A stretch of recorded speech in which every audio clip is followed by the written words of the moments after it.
Hello everyone, welcome back to Rob's Gaming Table. I'm Rob, and today we're going to be playing Arkham Horror. Not the card game, not the board game, not the dice game, not the app-driven board game. None of those. Unfortunately, we're going more simple today. We're playing Arkham Horror, the book. We're going to play one of these choose-your-own-adventure books based in the Arkham Horror universe called an Arkham Horror Investigator Gamebook. And we're gonna go through with it. We're gonna do skill checks. We're gonna I don't know, mess with our sanity and our resources and usabilities, and you guys are gonna play along and we're gonna go through this thing. I don't know if we're gonna get through the whole book today. This is not the first choose your own adventure we played on the channel. There was another one and I totally forget what it's called, like House of Horrors or something. If you're interested in these choose your own adventure books, the one we played through before, I don't know if it was last Halloween or the one before, but I've linked that down below in the video description in a playlist where I'm going to put all these choose your own adventure books that we ever play. We'll put them down there. But yeah, hello, happy Friday everybody. Welcome to the live stream. So yeah, feel free to get involved, play along, make choices with us. You guys are going to choose the investigator we're going to play with today out of the 3 default ones in the book, but there are additional ones you can download off the interwebs and things like that. And if you're new to these, you'll kind of play along with me. I've not played this one. I saved it for this Halloween to pull it out in October. Oh, House of Dangers, that's what it was. Yeah, I think it's House of Dangers, that makes sense. Either way, you can find it linked below in the video description if you're curious what that other choose your own adventure little hybrid board game book thing was that we played before, which is pretty fun. We're going to do another one of those this year during October. Here we go.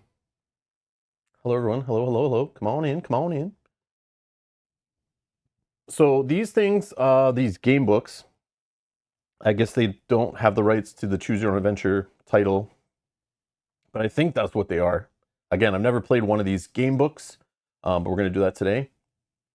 They're designed or published by Aconite, which is basically, it's Fantasy Flight Games, Arkham Horror, Fantasy Flight Games partnership, but it's really all under Asmodee. If anyone doesn't know, Asmodee came along, you know, bought Fantasy Flight Games, and then like divvied up a bunch of their stuff to different studios.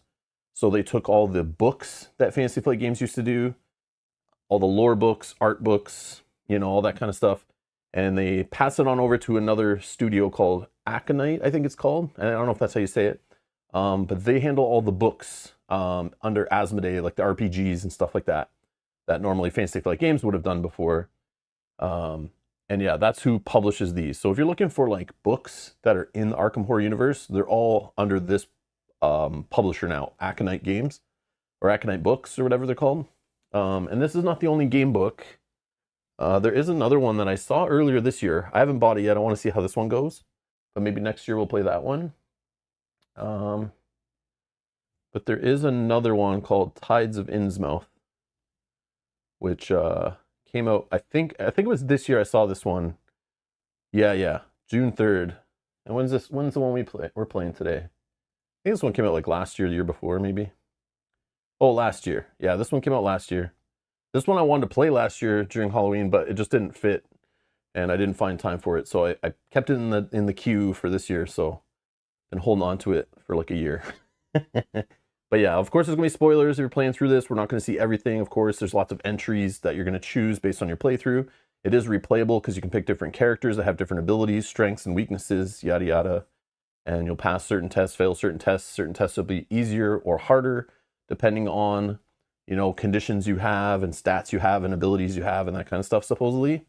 But we're going to find out how that all works. At least that's how it's described. We'll go through it. I'll explain. We'll read the rules to it, which is a couple pages inside the book. And I already printed off character sheets. I printed off the 3 base characters, so it doesn't matter which one you guys choose. I have it ready, and we can go with that. So we're going to play through this thing. Boom. So yeah, here's the books. Just like a little paperback, little novel. It says, see Arkham in a different light as your choices change the story in an all-new investigator game book. When a renowned professor is found dead and his body... when a renowned professor is found dead and his body melted, it's up to the investigators of Arkham to discover what occult horrors were behind his fate. Pick your path, investigators, and collect allies along the way to hunt down his killer before they strike again. However, Arkham is full of mysteries, with many wishing to keep the truth buried, and who are hungry to usher in a new era full of death and darkness to devour the world you know it. To devour the world you know it. Whatever. Can you stop it before it's too late? Oh yeah, I apologize if my reading's bad or pronouncing things are bad. That's just how I roll. I'm still learning how to read, so be gentle. Just kidding. Okay. Take on the mantle of investigator to keep the ancient ones at bay in the extraordinary world of Arkham Horror. Ooh. And there's some other books there. They're advertising. So there's just like novels you can get with like, you know, stories about the investigators and stuff in the world. There's just like big hardcover books that they publish about Arkham Horror and stuff that are cool to help with the lore and stuff if you're not getting that by just reading flavor text on cards in your board or card game, you know. Yeah.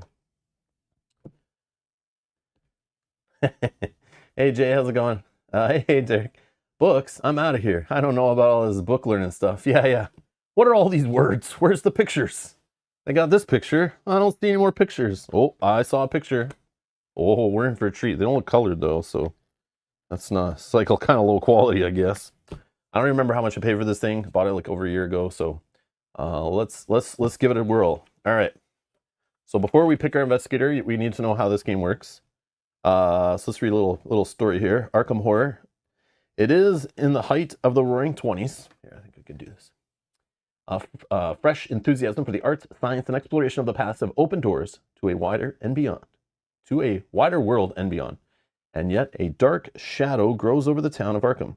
Alien entities known as Ancient Ones lurk in the emptiness beyond the space and time.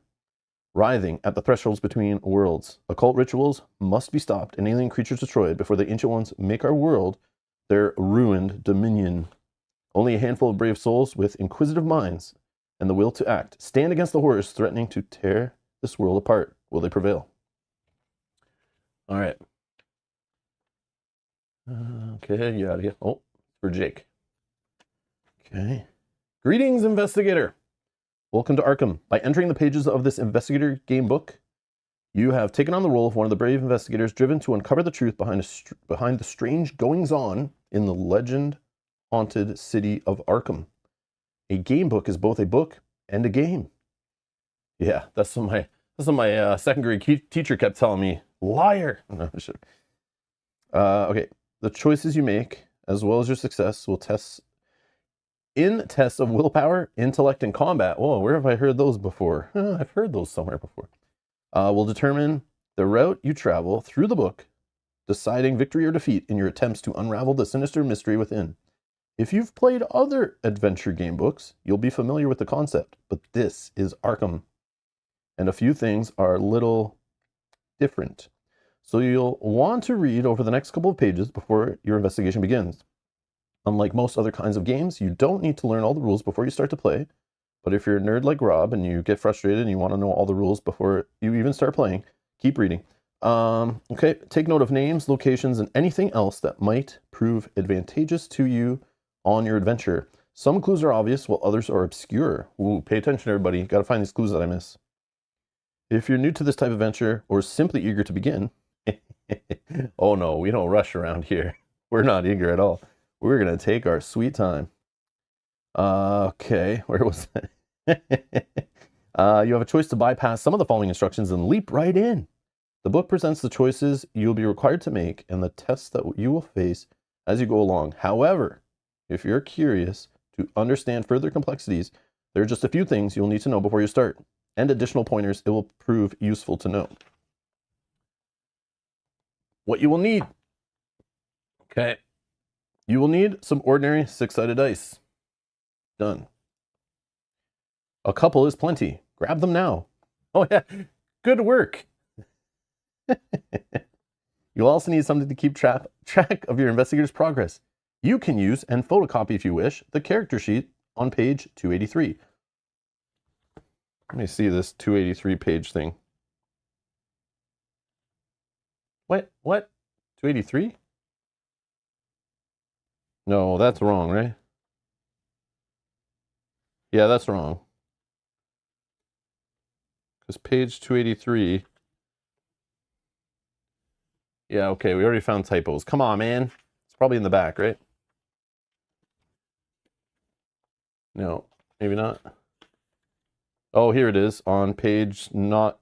Wait a second. 282, 283? What is going on?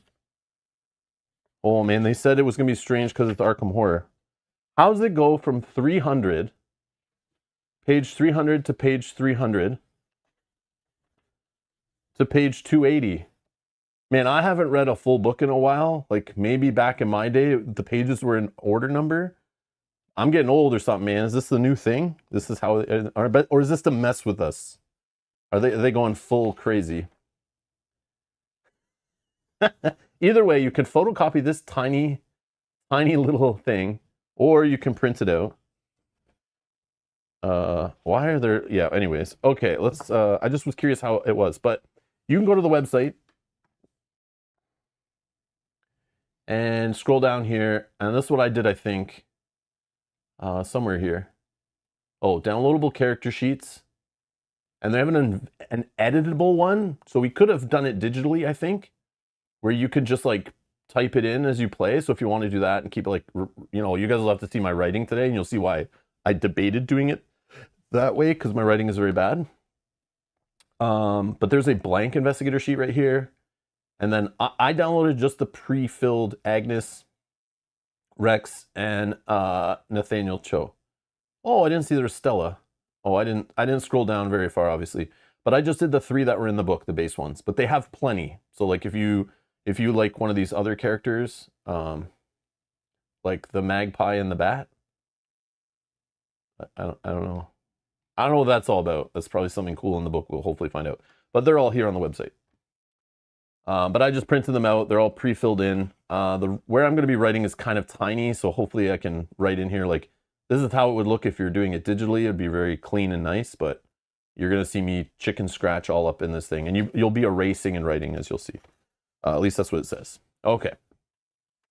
It says character sheet, yep, or a notepad or piece of paper. You can also download character sheets from the website. You'll need something to write with, and as your investigator can both acquire and lose clues, resources, health, sanity, items, and abilities. Over the course of their investigation, a pencil is ideal. Okay. Most importantly, you'll need to choose the investigator whose role you'll be playing once you begin the adventure. Choosing an investigator. You'll find the investigator profiles for 3 investigators on page 13, 14, and 15. The waitress, Agnes Barker. The boxer, Nathaniel Cho. And the reporter, Rex Murphy. There are some investigators you'll find as downloads on our website. But if this is your first time playing through an investigator's gamebook, we recommend using one of the... That's why I did it. That's why I only printed the 3. Now I remember. They want you to use one of the ones in the book first before you get crazy. Each investigator's profile shows all their skills, abilities, weaknesses, and items, as well as their starting health and sanity. Before you begin, you should copy these over to your sheet, or simply download the pre-filled version of the character sheet for your chosen investigator from our website. Okay. So we're going to do that now. We'll choose our investigator. But of course... I mean, I don't know if anything matter these abilities or make sense, but for Agnes, for example, I can show you here too. Maybe we choose based on the pages in here. Maybe this is better. So we could read through these, kind of look at their stats, and then I can put a live poll in the chat, and then we kind of choose. They have like major abilities, major weaknesses. Of course, it's not an Arkham Horror game without you self-sabotaging. Other abilities and other weaknesses. So my understanding, we'll read about it again, but is like in certain skill checks or certain situations, like if you're haunted, blah, blah, blah, bad thing happens to you or makes your skill check worse or whatever. I think that's kind of how it works. But this is like, you know, I don't know, like this seems super simple just to read this and choose the character or just pick based on like the art or the name. That's not funny enough, right? That's not respecting, that's respecting your time, I should say. So what we're going to do is we're going to go in this little book I have, one of those Aconite or FFG whatever books, and let's find Agnes Barker, 33. Okay, let's see here. Okay, and we can read all about Agnes Barker, and a little story about her, the waitress, and we'll read this whole story about each character. And yeah, and then based on that, we'll get to really know them, to really attach ourselves to these characters and know their backstories and who they are. But we should definitely do that. I'm just kidding. We're not doing that. We're not doing that. I'm joking. Bad jokes. Bad jokes. Bad jokes. Okay. All right. So I'm gonna go over them here. I'm gonna put them in the live chat. I'll put a poll in there for you guys, and then let's just check out Agnes. So willpower 5, intellect 2, combat 2, health 6, sanity 8. So she's sane. Starting item, she gets the heirloom of Hyperborea. If you succeed at a test using your willpower, gain +1 resource. So you can gain and lose resources or spend them for things, I don't know what. Major ability, she's sorcerer. Once per adventure, you may use your willpower instead of your combat in a fight or test. Once per adventure? Okay, that's neat. Major weakness, dark memories. Each time you spend a clue, roll a dice. Roll a dice. On a roll of 1, Agnes loses 1 sanity. Other abilities, mystic, sorcery, arcane studies, and haunted. Okay, that's Agnes. Then we have Nathaniel. He's a boxer. Willpower 3, intellect 2, combat 5. He likes punching. Health, big health 9, sanity 6. Starting item, hidden weapon. Once per adventure, you may add +3 to your combat roll. Or to your combat skill check or whatever. Major ability, boxer. If you roll a 6, while using your combat, add +1 to your total score. If you're rolling more than 1 dice, add +1 for each 6 you roll. Okay. Then we have major weakness. Hunted by the mob. Each time you gain a resource, roll a die. If the score is below your current number of resource, you do not gain a resource. Oh, come on, man. Other abilities, guardian, fighter, tough, and weaknesses, criminal. And then we have Rex Murphy, the reporter. Willpower 3, intellect 4, combat 2, health 6, sanity 9. Starting item, reporter's notebook. You begin with +1 clue. A major ability is reporter. If you roll a 6 while using your intellect, gain +1 clue. His major weakness is Rex's curse. If you roll a double when using your intellect or willpower, treat the score on each dice as 1. Okay. Other abilities, seeker, and weaknesses, cursed. So based on that, go ahead and vote in the live chat. There should be a poll going right now. We'll just go with whatever the majority wants to play with. I have all the sheets already printed out. And it's kind of cool on the sheets. They put like their starting items already on there, so you just reference that. So I don't have to keep flipping back to the page and reading this. It's already on here, which is nice. Then it mentions something else on here, loss of health. If your health falls below 0, you will suffer a penalty equal to it when using your combat value. So if your health is -1, you must deduct 1 from your combat. If your health is -2, you must deduct 2 from your combat, and so on. That's interesting. You get negative health and negative sanity on here. If your sanity falls below 0, you will suffer a penalty equal to it when using your willpower value. Is that the same on all these guys? Oh yeah, it is. It is. Okay. So this is just reminding you like rules text. That's kind of neat. Okay.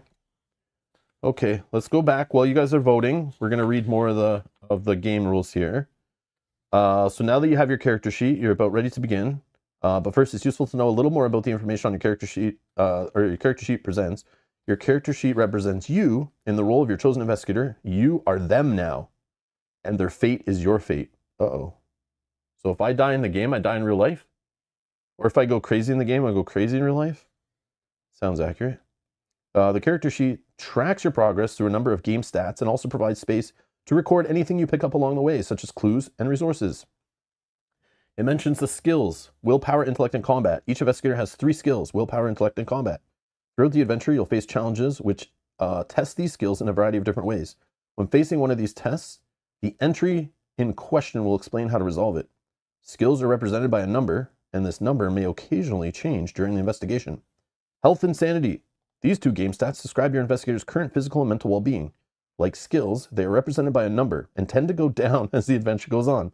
In fact, they can even go negative.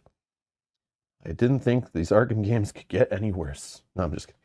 Lower health or sanity score will negatively impact your chances when faced with various challenges. Once these stats dip below 0, however, things will be continuously affected, and we urge you to reference your character sheet to account for those impacts. Try not to lose your mind, if you please. Abilities and weaknesses. Abilities and weaknesses represent special aptitudes or limitations peculiar to your chosen investigator. Most investigators start with a small number of each, and you may acquire other types of abilities and weaknesses as your investigation progresses. These abilities and weaknesses are represented by keywords, which don't do anything in and of themselves, but which may trigger bonuses or penalties or other effects depending on the challenges you encounter during the adventure. You don't need to memorize your investigator's abilities and weaknesses. Instead, when an entry mentions an ability or weakness, you should check on your character sheet to see whether or not the effects described apply to you. Sometimes, however, you may gain an ability or weakness as your investigator progresses. The mysteries surrounding Arkham are not for the faint of heart and can rattle any hardened investigator, gifting you with proclivities such as haunted or paranoia that don't simply fade away. Yet great powers and abilities can also be obtained if one has the fortitude and cleverness to earn them. Those two, for good or for ill, do not simply disappear. Most investigators also start with a major ability and major weakness. You can only ever have one of each of these, and you cannot lose or gain them during the course of the adventure. These major abilities and major weaknesses represent key aspects of your investigator's personality, and each gives you a special rule which make playing the adventure unique to you and your character. They are detailed on your investigator profile. Doom! The deepening mysteries and their consequences impact not just you, but the world around you. As Arkham strains against the darkness, plotting to envelop it, the state of the environment shifts accordingly. Doom will appear as you further unravel the mystery contained within, representing a worsening state for humanity, but more favorable one for the creatures and ancient ones influencing Arkham. Obtaining Doom is most unadvisable. Try not to hand the universe over to the eldritch beings, won't you? Okay. Items. Items are exactly what you'd expect. Various objects your investigator might carry with them or pick up along the way. For example, right now you have your pencil and your six-sided dice. These items are keywords without any special properties, but which may prove useful in certain situations over the course of the adventure. Most investigators possess one starting item representing an especially useful or cherished possession, personal possession, that can be found on their investigator profile, which also provides you with a special rule that may prove useful at points in the adventure. These items are specific to a particular investigator and cannot be lost, transferred, or gained. As mentioned, other objects can be found and collected during your investigation as you journey through Arkham and speak with its eccentric inhabitants. But you might stumble across other items on your journey that, unless they are noted in square brackets like your pencil, alas, cannot be picked up. Record items that you can pick up on your character sheet, but select with caution. Some items may be used to fight horrific creatures, while others might crumble the sanity you hold dear. Power corrupts, or so we're told. Clues and resources. As an investigator, you're hopefully going to uncover lots of clues along the way, as well as picking up resources that can help you out when things get tough. Investigators begin with 0 clues and 0 resources, but can acquire them over the course of the adventure. When you acquire a clue or resources, add a tally mark to the relevant box in your character sheet. Clues and resources. Okay. Oh, there's the Doom, I see. Okay. There will be times when you have the opportunity to spend a clue or resources to make some of the tests or puzzles you face a little easier. If you choose to do so, strike out the appropriate number of tally marks on your character sheet or reference your investigator profile for investigator-specific abilities regarding spending clues and resources. Ready to begin? We certainly hope so. It's not going to be easy, but finding the courage to begin is the hardest part. From here on, your chances are going to be decided by the choices you make and the path you choose to follow, not to mention skill and a little luck. This gamebook consists of individual numbered entries based on your choices or your successes in various tests, challenges, and puzzles. You'll be instructed to move to a specific numbered entry at the end of each step. If you're ready to begin, turn the page, read the prologue for your chosen investigator, and good luck. Arkham and the world as we know it is in your hands. Okay, so who did we get? Who did you guys want us to play with? Closing the poll. Thank you for voting, everybody. 56% vote Agnes. All right. Oh, that's good. It's the one I have on the top of the sheet, so I'm gonna have to, or on the top of the clipboard, so I don't have to change it. Okay. We're playing with Agnes. So let's go to Agnes's entry. And let's start.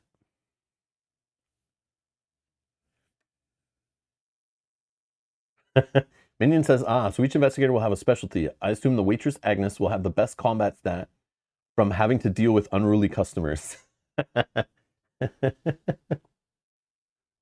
Oh, if the character is now supposed to be you, Rob, you may need to lower their starting sanity. Okay, no problem. Yeah, let's just, wait a second. I can't change it. Okay. All right. Agnes. It's the end of another long, hard shift at the diner, but working as a waitress at Velma's remains the perfect cover for you. It means you can pursue any threats that might provide you with more information, or threads that might provide you with more information about your past life as a powerful sorcerer and allow you to continue the battle your former self started, fighting the machinations of the myriad eldritch powers that would see Arkham destroyed. Some of the diner's clientele would probably be shocked to learn that the town's history of witchcraft and strange goings-on was the reason you moved to Arkham. Some, but not all. Velma's is a hotbed for gossip and rumors relating to Arkham's dark underbelly, and your nightmares concerning black-robed figures, chilling incantations have only worsened in recent days. Now turn to 1. 1. All right, here we go. Velma's Diner is a popular hangout in the town of Arkham. It provides precisely what its clientele expects of a diner: hot coffee, hearty home-cooked food, and a place to rest out of the wind and rain. But it is not the kind of place you can stay forever. Through the windows in the world beyond the diner, you can see the sun creeping toward the fir-lined hills. Fir-lined? I'm not sure. Fir-lined hills to the west of Arkham. It's time for you to leave. You begin gathering your things when a raised voice take hold of your attention, and your eyes lock on one of the booths where 2 older people are sitting. One is a gray-bearded man, while the other is a thin, spiky woman, her silver hair cut into a severe bob. Their clothes are not only befitting of their advancing years, but also suggest that they are of an academic persuasion. You know the type well. There are plenty to be found in Arkham. As if aware that their heated exchange has drawn your gaze, a woman gives you a caustic stare before lowering her voice and resuming her intent discussion with the man. You may not be able to hear what she is saying, but from her body language, the way she leans forward, her shoulders hunched, one index finger stabbing at the air, it is clear that she is unhappy about something. The man, on the other hand, has assumed an aloof attitude toward their exchange and seems to say barely anything in response to the woman's tirade. Between them are 2 empty mugs and a plate smeared with grease. The unclear crockery is attracting flies that always seem to manage to sneak into the diner through the open doors and windows. However, their presence seems unusual at this time of year. Only scuttles about the table, no doubt dining on the scattered sugar crystals that dust the melamine surface. As you watch, you become hypnotized by its unpredictable jittering dance, and are startled when the woman slams her hand down on top of it in a moment of impassioned anger. As the man mutters something back at her, she pulls her hand back, and in the blink of an eye, puts her fingers to her lips, as if passing something to her mouth. The action happens so quickly you wonder if it was all in your imagination, but when you glance back at the table, the fly has gone. You feel a strange twist in your stomach. You have been exposed to unexplainable, strange behavior before, and it never ends well. No matter how peculiar the town of Arkham is, it is still your home, and you feel compelled to protect it no matter what. But did you really witness the old woman eat a fly? Your ruminations on what you did or did not see are the matter of a fleeting second as the woman abruptly stands. Clearly, whatever the old man said has drawn things to a conclusion. She storms out of the diner. Mere moments later, having deposited a crumpled dollar bill on the table, the man follows, but you do not get the impression that the woman will have waited for him. It is only after the couple have left and the diner door has swung shut behind the man that you notice a notebook lying on the floor next to the booth where the pair were sitting. It is nothing like the notepads used by those who wait tables at the diner to take customers' orders, so you can only assume one of the academics must have dropped it. Without drawing attention to yourself, you approach the table and, crouching down, pick up Dr. Blaine's notebook. Okay, so I think I'm supposed to put that on here somewhere. Other items. I think, right? Yeah. It's not an ability, it's not a weakness. I think because it's in square brackets. And I'm picking it up. Dr. Blaine notebook. Hope I don't get too many items. Look at this writing. I'm trying to like fit it on that one line, but I don't think it's gonna work. All right. It's gonna be fun. Trying to read that later, going, do I have Dr. Blaine's notebook? And looking at all these scribbles. Trying to find that. Okay, flicking through it, you see the pages are filled with handwritten notes in a language you don't understand. Oh. Okay. Infinity minus 2 equals infinity. Oh my god. Okay. If you want to take a moment to study the jotter more carefully, turn to 45. If you want to leave the diner in the pursuit of the academics and return the notebook to its rightful owner, turn to 75. I guess instead of doing like a poll all the time, feel free to influence me by just like typing the number where you want to go based on this. So if you want us to head to 45 to study this book a little more, drop a 45 in the chat. If you want to go to 75, just drop a 75 in the chat if we want to chase after them and return the notebook. Mini puts 1. Oh, I see. You thought it was option 1 or 2? I don't know how many options we're going to have all the time, but yeah. Well, sorry, Yogi. 45 seems to be what the majority are saying. So we're going to study. All right, let's go to 45. Oh, that was a good page turn right there.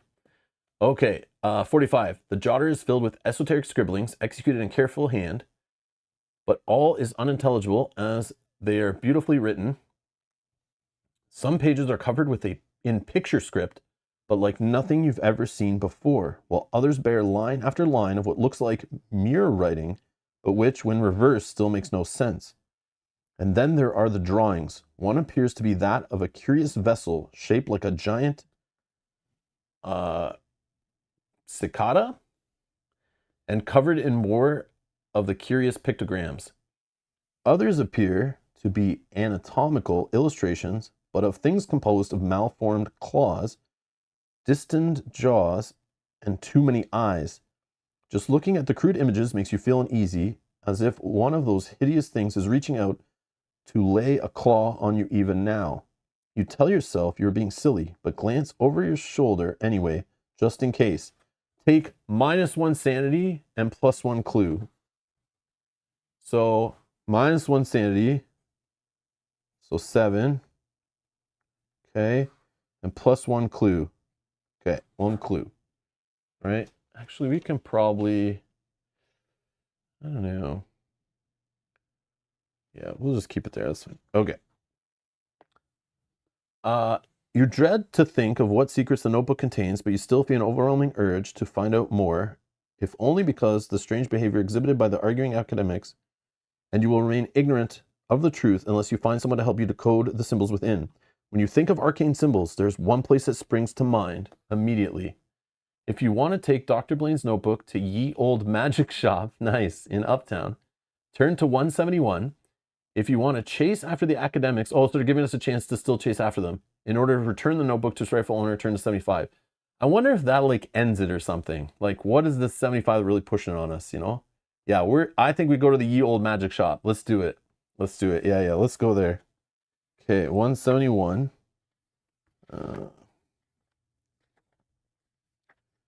Oh, I get what's happening now. Guys, I realize what's up. And I don't know if anyone's done this in the chat before. These aren't page numbers. These are telling me the entries that are on the page. So that explains why there was 300 on 2 different pages. That explains everything now. Yeah, I didn't notice these double numbers. Okay, so it is correct. So 283 is really 283, not where entry 283 was. That's so strange, but I guess it makes sense. All right, 171, right? Yeah. So yeah, I feel dumb, but still it's confusing, but I guess it makes sense. All right. 171. For all its decaying old world charm and quaint window displays of horoscopes and tarot cards, ye old magic shop of Arkham hides its true nature in plain sight. Most who find themselves walking past the store have no idea what it is, have no idea that it is a haven for those practitioners of the esoteric arts, for want of a better phrase. Despite the late hour, ye old magic shop is still open. As you enter the establishment, a bell rings somewhere nearby, and hearing clicking footsteps, your attention is drawn to the gray-haired woman who is now standing behind the counter. Your gaze briefly flickers below the counter's glass cabinets, which are full of esoteric curiosities. She wears a fashionable blouse and slacks, and a startling amount of antique jewelry. Her reputation precedes her. This is Miriam Beecher, the proprietor of the magic shop. "Can I help you?" she asks pleasantly, whilst fixing you with the most piercing eyes.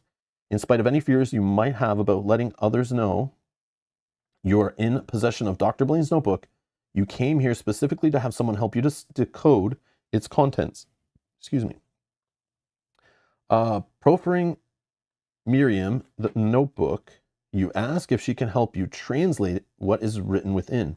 She pauses before taking it from you and then gives a few of the pages a cursory glance.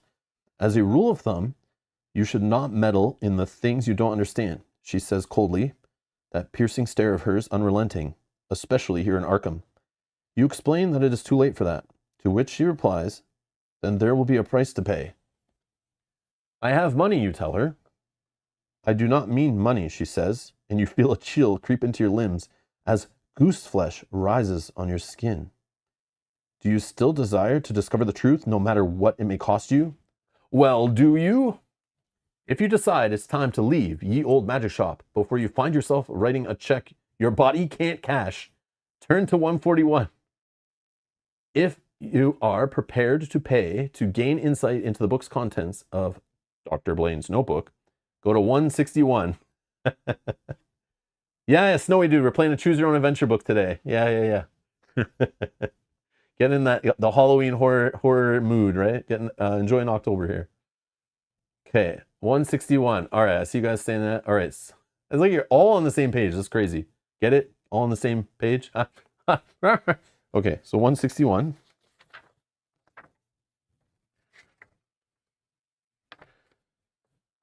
All right, no matter what it costs you, you must know what secret information is hidden within Dr. Blaine's jotter.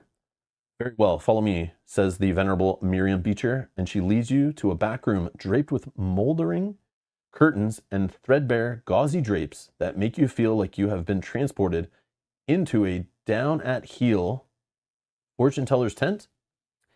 She sits down on one side of a small round table and invites you to take a seat opposite her. Take the secret, the fortune teller. Take the secret, the fortune teller. What does that mean? Is that something I should be writing here? This I'm not sure. I'm a little confused. Like it's not in the square brackets. So should I be writing the fortune teller on here or something? The secret.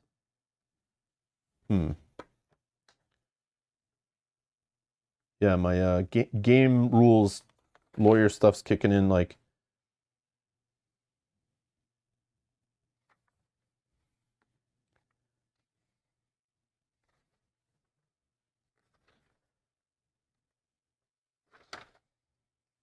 Abilities are like in the squiggly brackets. Maybe I'm just supposed to ignore that?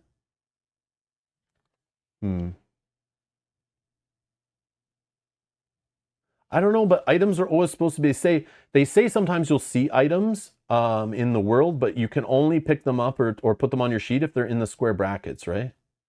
Yeah. Oh, just remember I have the secret. Okay. Yeah, like there's like no like notes on here. I don't know if I'm supposed to like here. I'll just write it down here. Secret. Just in case. It might just be relevant like literally on the next page or something. The Fortune. Matthew Smith, thank you for clicking the join button and supporting the channel. Thank you so much. Thank you for the support. Much appreciated. All right. Okay. So I just wrote that down in my chicken scratch here on the border.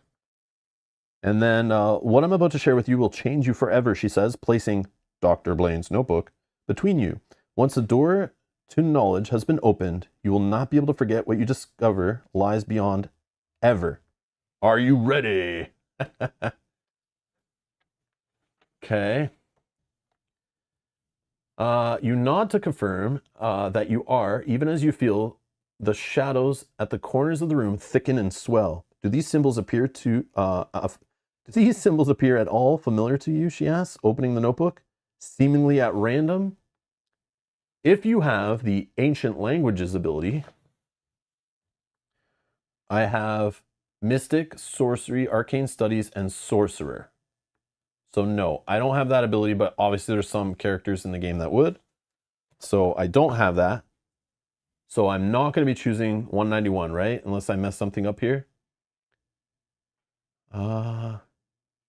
Matthew says, I've been watching lots of your videos and past streams, decided it's time to pitch in and catch more live. Matthew, thank you so much. I appreciate it. That means a lot. All right. Marav says, I guess it's the relative lack of italics. Yeah, I don't know. Okay. So we're going to go to, if not, turn to 231. So that's no choice there. It's just, that's where we're going, I think.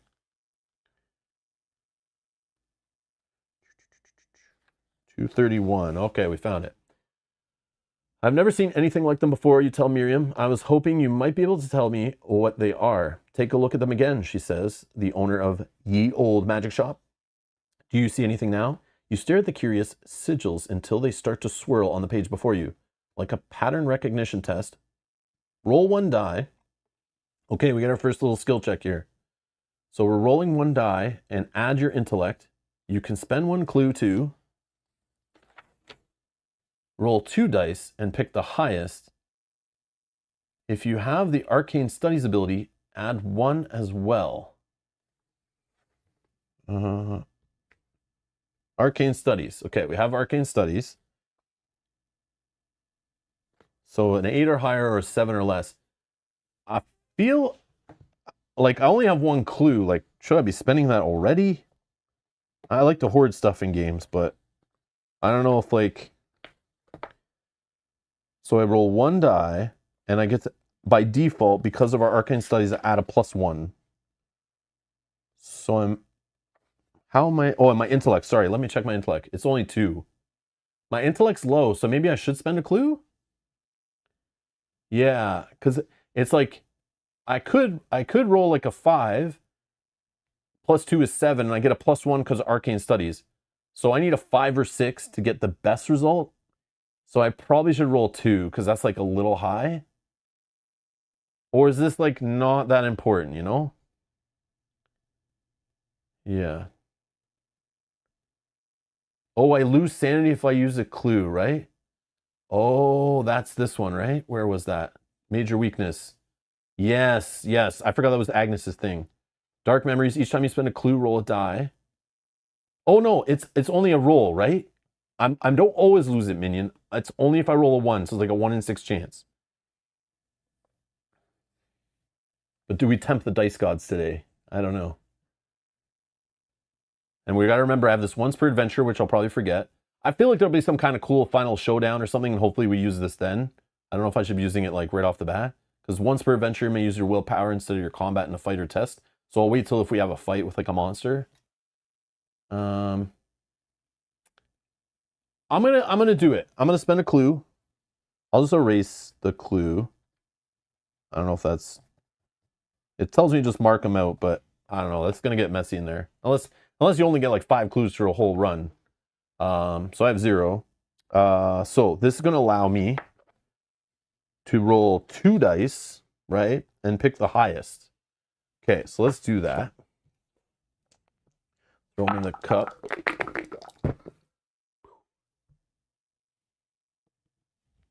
Screw you, dice gods, screw you. All right, so let's say 3, 4, 5, 6. So that clue was a big waste. Oh yeah, we got to find out if we lose sanity. No, we didn't lose sanity on the other roll. Okay, okay. So we got a 7 or less because we suck. Returning to 271.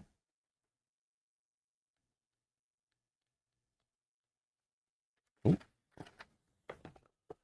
I have an idea, the proprietor of Ye Old Magic Shop says. As a guileless expression on her face, leave the notebook with me and I'll see if I can decode it for you. What do you say? How do you feel about handing Dr. Blaine's notebook over to Miriam Beecher? If you want to go along with her suggestion, turn to 291.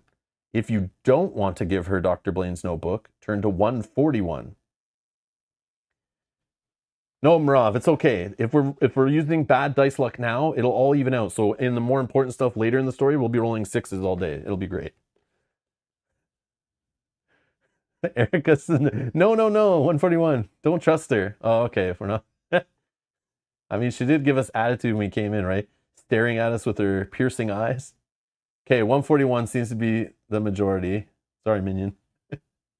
Okay, so we're not going to give it to her. Going to 141. I like you. No. No, don't take my book. All right. You leave Ye Old Magic Shop, the bell jangling cheeringly as you step over the threshold and back into the chilly night. However, you cannot shake the chill that has already permeated your bones since entering the shop. Spend 1 resource or lose 1 willpower. I don't have a resource. I'm at 0, so we can't stop that. So that's huge, like to just lose on our stats. Like our base stats are just dropping. That's nuts. You consider the words written on the flyleaf of the jotter. Perhaps it would make more sense to head for Miskatonic University instead. Turn to 21. By the time you arrive at Miskatonic University, night has spread its purple mantle over Arkham. The collegiate buildings are visible only as blocks of shadow, with certain elements, such as entrances and windows, picked out by spots of artificial light and even the occasional flickering oil lamp.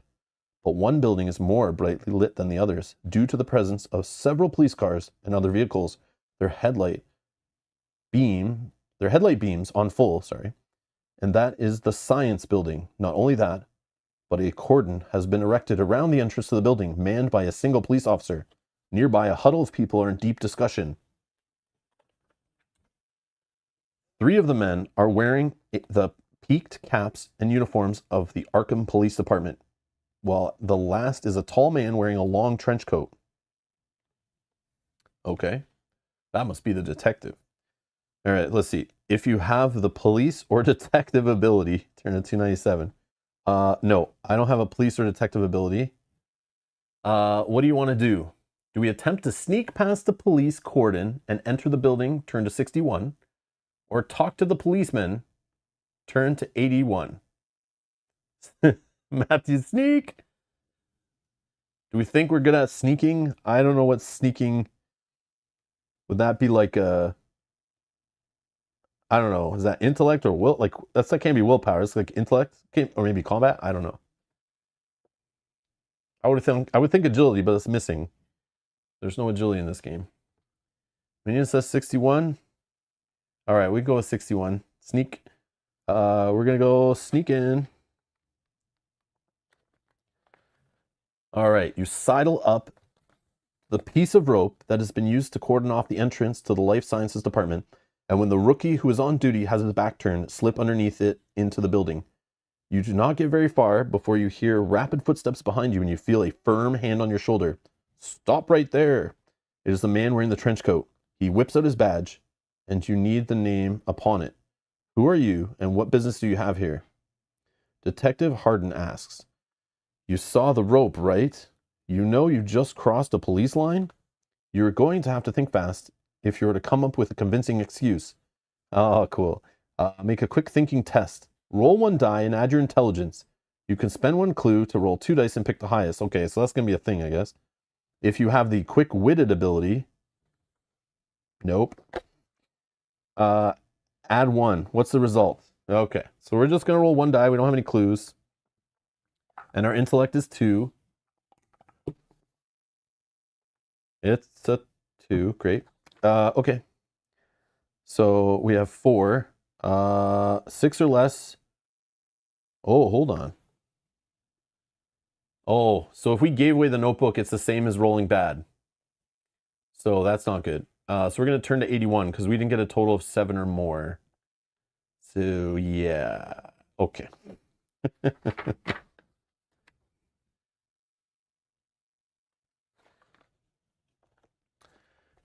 You tell the policeman that you are here to see Dr. Blaine, but the mere mention of his name has them regarding you with suspicion. Feeling your face redden with in embarrassment, you try to bluster your way out of your tricky situation, but become tongue-tied as the cops interrogate you on the details of your less than convincing story. The more you talk, the more you can see the suspicion deepen on the policeman's faces. Before you know it, you're being handcuffed as you suddenly find yourself at the top of the list of suspects in the murder of Dr. Devlin Blaine. There is little point to trying to escape when the university campus is already swarming with police, so you allow yourself to be led away and bundled into one of the cars, hoping that you'll be able to sort this mess out down at the police station. Take the weakness, criminal. I'm a freaking criminal now? Criminal. Okay. And turn to 59. Seriously? Guys, I don't think we're doing too well in this playthrough. Oh, man. All right. On reaching the police station, you are rough-handed until you are standing in front of the custody sergeant ready to be processed and charged before finally being locked up. Unfortunately, no one seems interested in hearing your side of the story and your claims of innocence, and simply being in the wrong place at the wrong time go unheeded. If you have a pistol... no, I don't have a pistol. I have Dr. Blaine's notebook and the heirloom of Hyperborea. Oh yeah, I gotta remember if I succeed at a willpower test, if that ever happens. If not, turn to 19. Okay, so no gun on us. Maybe that's a good thing. Your fingerprints are taken. Record your inky fingers on your character sheet. Oh, okay. Inky fingers. Okay, so that's an item, I guess. And you soon find yourself locked in a holding cell in the depths of the Easttown police station with all the other ne'er-do-wells who have been arrested this evening. A man with a ragged beard buried in a heavy overcoat snores in one corner, while an elderly woman dressed in a long patched dress and shawl sits on the bench, staring vacantly into the middle distance. From one comes an aroma of alcohol and worse, while the other projects an aura of faded splendor. Her shawl, clothes, jewelry, and even her face giving the impression that they were all gorgeous before impecunity and life of hardship ravaged their beauty. You resign yourself to a long wait before being able to speak with anyone who might be able to help you with your current predicament, and take a seat on the bench beside the woman. Rather unsettlingly, she is muttering to herself. He doesn't trust that Professor Nidus, you know. She looks at you then. Her of the Life of Sciences department doesn't trust her one bit.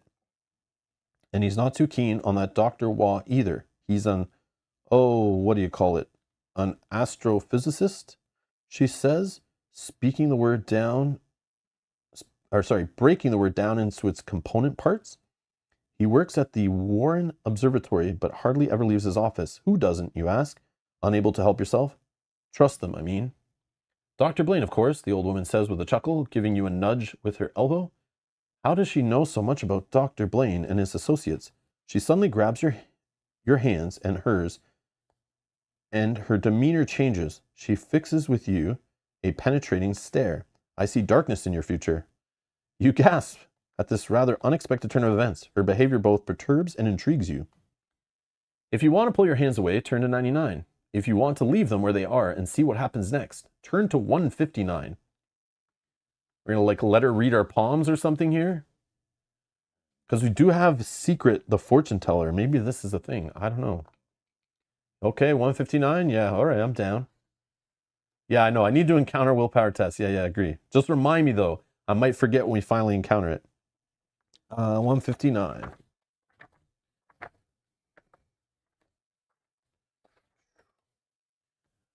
All right, you find yourself transfixed by the woman's gaze. There is something there, moving in the pinpricks of darkness that are her pupils.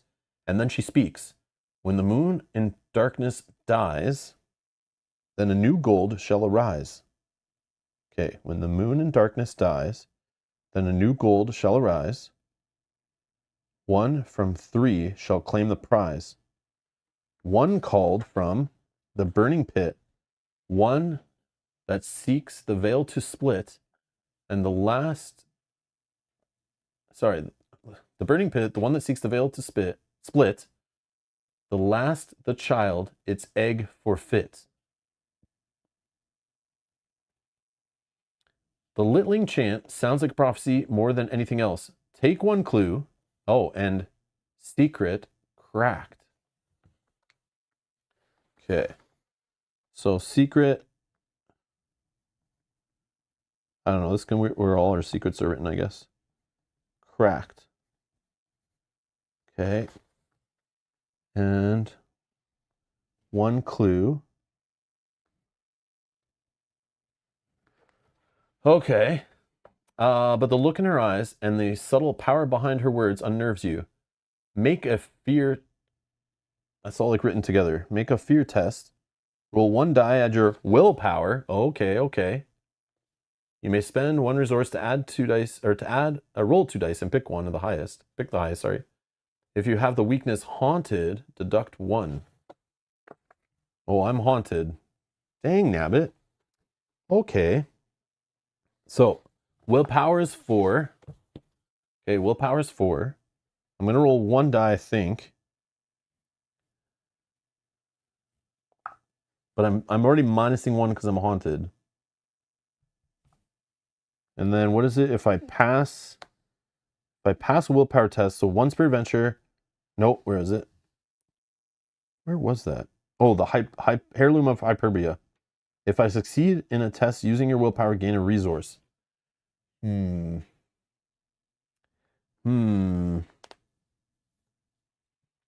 I'm getting -1. Do I spend this clue? Like, they give me a clue like right before the test. I think I spend it. Yeah, I'm going to spend it. So I'm going to roll 2 dice, and we're going to pick the highest. Okay, so we're going to take the 5. So 5 plus 4 is 9, but then -1 is 8. And what? Like, I'm assuming a success just means you get the higher number out of the 2 choices, right? I would assume. And I didn't succeed, right? I needed 9. Come on, really? Oh my god. Oh, sorry, it's not a clue I spent, it's a resource. So I couldn't have done that. Yeah, thank you, Matthew. Yeah. So let's just re-roll. I'll just re-roll 1 die. Yeah, that's me being dumb. Yeah, sorry, I thought it was a clue thing, but it's sometimes you spend resources. Okay. So we have a clue, no resources, so I can't even do that. So we'll just roll. Probably even worse. Yep. So 6 -1 is 5. Yeah, we suck, man. I haven't passed a single test, I don't think. Okay, we're turning to 199. I suck at this game. All right, it's no good. The old woman's stare is too intense, and what you see is sharing with you too terrifying to bear.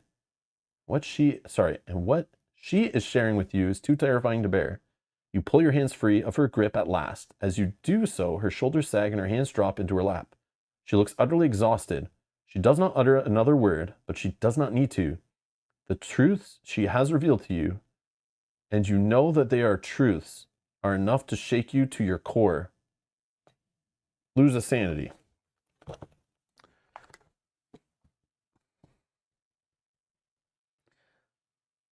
Six sanity, just like that. We're really on our way down here. Okay, we're turning to 219. Steps on rake, Punk's head. Yeah. Matthew says Agnes is just stumbling around Arkham, making things worse. Yeah, I don't know what the hell I'm doing here. This is like, at least what is happening here is even if you're like gonna watch this whole playthrough, you know you could still buy this book and you'll see completely different stuff.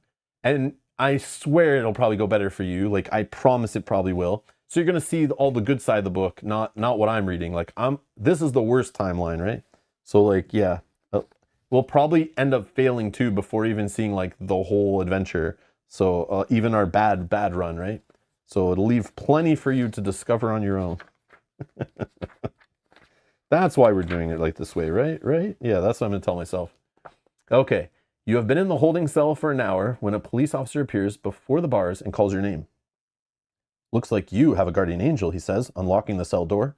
Seeing the quizzical look on your face, he adds, someone has bailed you out. Who, you ask? I'm not at liberty to say, but if I were you, I wouldn't waste time worrying about who got me out of jail. I'd skedaddle as fast as I could. That sounds like good advice, and before you know it, are wandering the streets of Easttown as the street lamps come on, wondering what to do now. It feels like there are powers at work behind the scenes, moving their pawns into position as if they're preparing for war, or the fulfillment of some prophecy, and Dr. Blaine's notebook is what got you caught up in this mystery in the first place. Perhaps there is something there that could help you now, or perhaps there is some message you have received that could grant you much needed insight.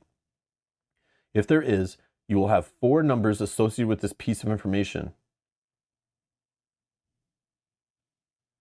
Add them together and turn to the section that has the same number as the total. If you don't know anything that could help you, turn to 259. Oh my God, we were supposed to be catching numbers? This is awesome. Hold on. I mean, maybe we didn't see them all, but did the riddle have numbers in it? Oh man.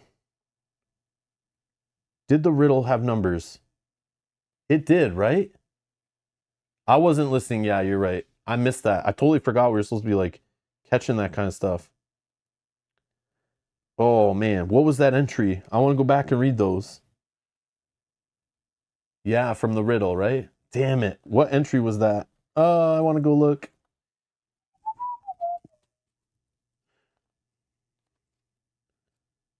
I don't remember. I should have wrote the page number it was on, at least. Because I thought it might matter, right? But I was like, oh, I'll just keep going. I don't remember. Just looking in the top left page corner to see if that line, that one line I was reading. Scrub back on my stream. The password is always 000. 1, 2, 3, 4. Yeah, you're probably right. Yeah, if anyone wants to scrub back and help too, by all means. You all should have the ability. Hold on. Oh, I thought I had it.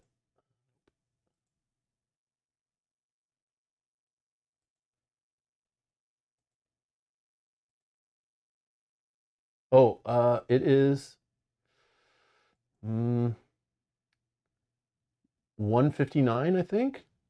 Yeah, 150. Oh, okay. Yeah, Matthew says 159. Perfect. Yeah. I don't know if this is considered cheating, but my memory is not the greatest, and I didn't write notes down for it, but let's see. Let's see if it even is. Okay. When the moon in darkness dies, then a new gold shall rise. Okay, I'm going to write 159 riddle on my sheet here, just so I can go back to it instead of writing the whole thing out on the back or something, which I probably would have done if I was playing, like not on stream. Okay, where was that one? Okay. When the moon in darkness dies, so that's like in the morning, right? Then the new gold shall rise. I'm just picturing like the moon going down, the sun coming up, right? One from 3. Are we like literally supposed to go 1 and 3? 1 from 3 shall claim the prize. 1 called from the burning pit. 1 that seeks the veil to split. The last child is egg forfeit.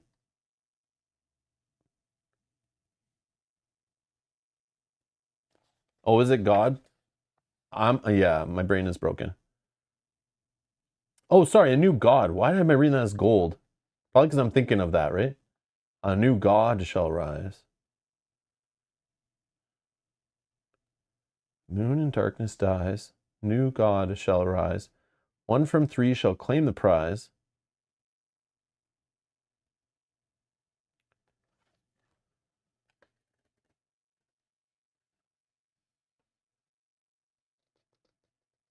You think it's just that? Like 1, 3, 1, 1?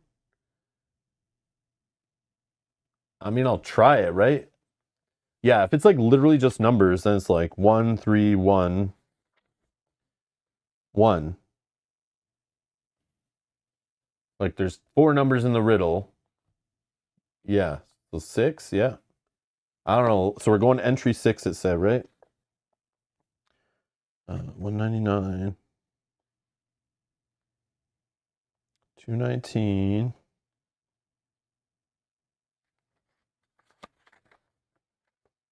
219.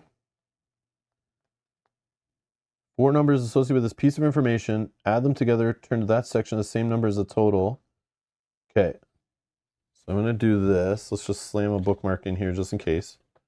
We're going to 6.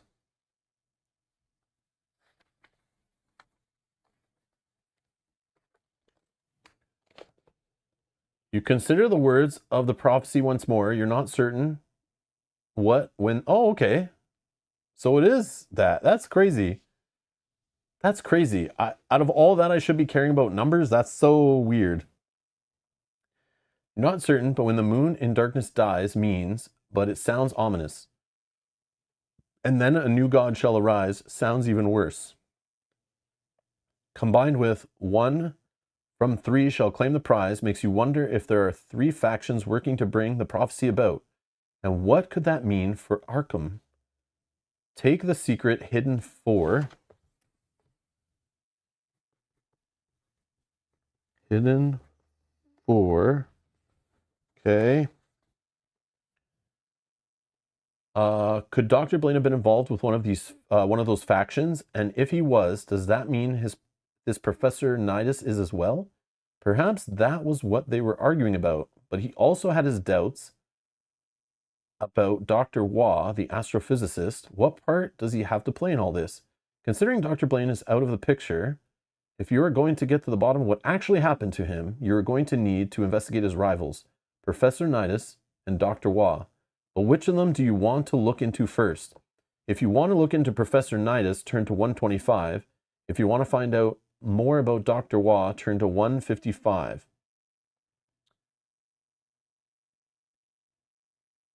Marav says, to be fair, it does ask for it almost directly after telling you. So backtracking is simple, and you'll likely remember at least that there were numbers there. Yeah, true. Like, I don't feel like I'm really cheating. I'm just lazy and I don't want to write down the whole riddle, but you are encouraged to take notes as you play and write down clues like just on the back of the sheet or whatever, or on a separate notebook.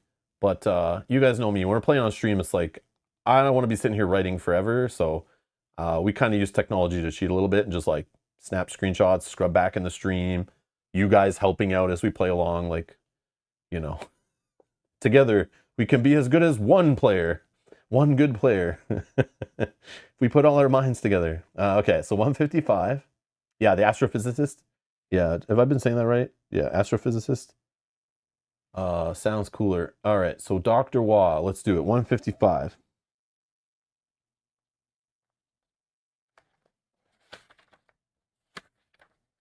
All right. Astrophysics comes under the remit of the Department of Physics, but is effectively its own department, with the offices of the faculty being found in the Warren Observatory. Miskatonic University may be an ancient institution of long standing, and much of it might seem like it's trapped in the 19th century, but it is still a growing organization. The Gerald Warren Astronomical Observatory is its latest addition. The building stands atop Crane Hill and looks not unlike a squat Art Nouveau lighthouse, surmounted by a hemispherical dome. The observatory overlooks all of Arkham, but those who use its great telescope and other measuring devices are not interested in enjoying the vista. Their attentions are focused on the heavens. There are several lights on the building, and upon entering, you are greeted by a receptionist sitting behind a solid mahogany counter. When she asks what business you have there, you ask her where you might find Dr. Waugh. I believe he was scheduled to use the telescope this evening, the receptionist replies. But if he's not there, you'll probably find him in his office. Where do you want to start your search for Dr. Waugh? If you want to head to his office, turn to 135. If you'd rather look for him in the observatory dome, turn to 97. So when did it say? She thinks he's there though. Yeah, he's scheduled to use the telescope. 97? Yeah, that's what I would pick too, yeah. Because she says he should be there, right? But then maybe we get to use it or something. Maybe there's even something cooler going on up there. We'll find someone else. It would seem most sensible to you to look for Dr. Waugh in the dome, especially if he is booked in to use the telescope this evening. Making your way through the observatory, you find yourself standing inside the observatory proper. A grand wrought iron staircase leads up to the platform, on which stands the impressive telescope. There is a distinctive chill in the air because the dome is partially open so that the night sky can be viewed through the telescope. A clattering sound sends you climbing the staircase to the telescope platform, but there's no one there. There is a workstation next to the telescope, a desk strewn with charts, pieces of paper covered in scribbled notes, and slim pamphlets, and you can't shake the feeling that someone has been here recently. If you want to make a thorough search of the area to see what you might be able to find, turn to 23. If you want to look through the viewfinder of the telescope while you are here, turn to 76. I know what I would pick. I know what I would pick, but I mean, you guys, what do you guys want to do? I'm down. Wasn't the astrophysicist untrustworthy according to what's her name? Oh, yeah, the lady said that, right? Yeah, we see what scared him away, right? Okay, we're going with 76. That's what I would pick. I'm going to pick it. If you want to look through the viewfinder. Okay. 76, right? Oh, I got to go back. All right. Unable to overcome your natural curiosity, you lean forward to put your eye to the eyepiece. You do not touch any of the sensitive neural calibration tools, but wait for a moment. At first, you think your eye has not yet adjusted to the focus, as you can see nothing through the viewfinder, but blinking and waiting doesn't make any difference. You look up to check that the dome is open and that the telescope is indeed pointing at the night sky. Only then do you peer into the viewfinder again, but still you can see nothing. There are no clouds obscuring this patch of sky at present, and you would expect to see a smattering of stars, if not the planets or even a shooting star. The total absence of anything makes you uneasy. Make a self-control test. Roll one die and add your willpower. You may spend one resources, which I don't have, to roll 2 dice, pick the highest. What's the result? So we're looking for 8 or more. Okay. Okay.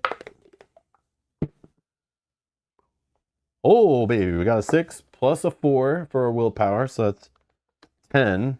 And it's not taking anything away this time, right? No. All right, so we finally succeeded. Holy crap, you guys were here when this happened. That one time. Okay, total of 8 or more, turn to 38.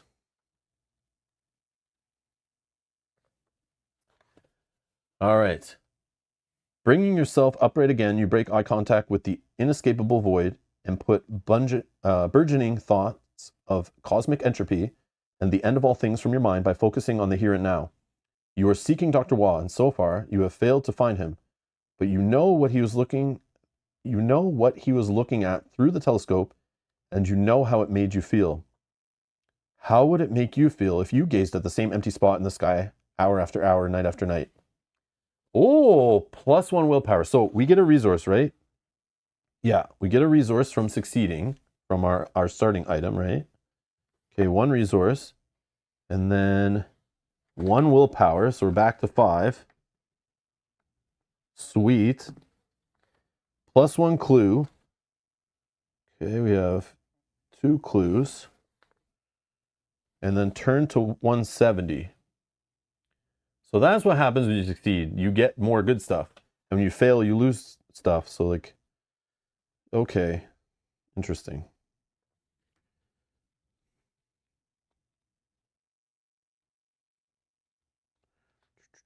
$170, right? Right, 170? Yeah. Yeah. Yeah, okay, yeah. I got the resource. Anything else? Did you get the resource? Yeah, okay, perfect. Yeah, I got the resource. Okay, perfect. Thank you guys for catching that. All right.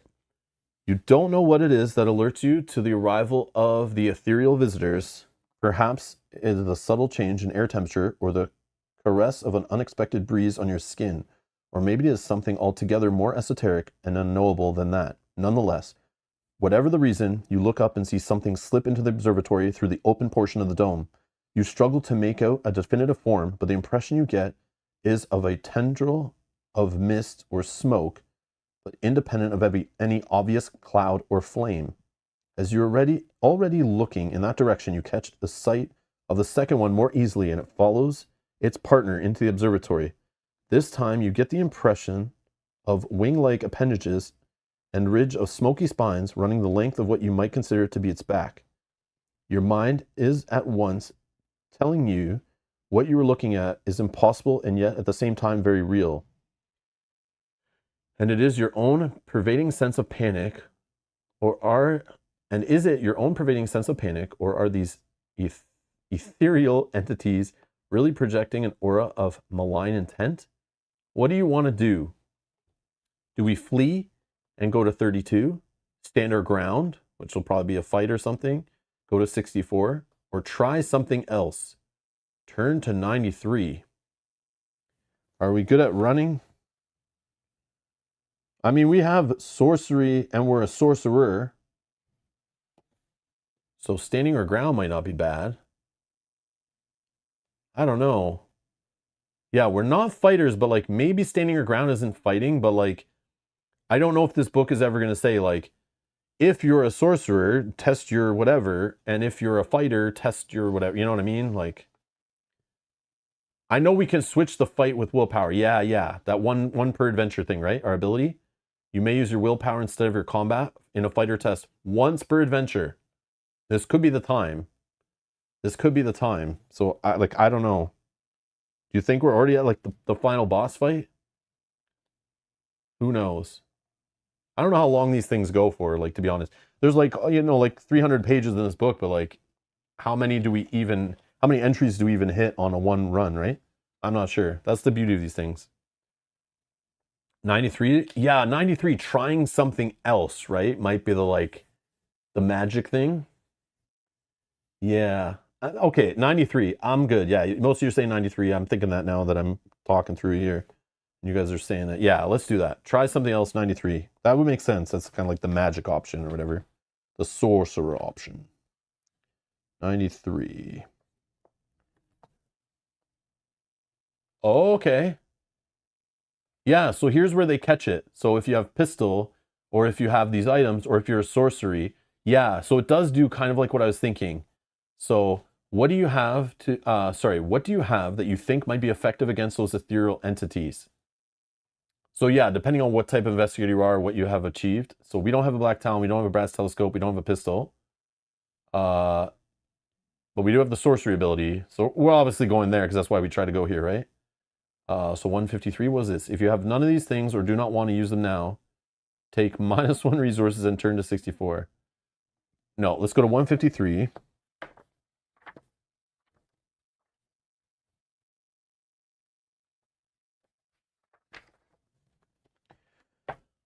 Drawing on your own esoteric powers, you focus on the curious ethereal entities and your desire to see them gone. As you do so, the wind begins to pick up, steadily increasing in strength, until it sweeps the smoky forms of your attackers away, leaving you to make good on your escape from the Warren Observatory.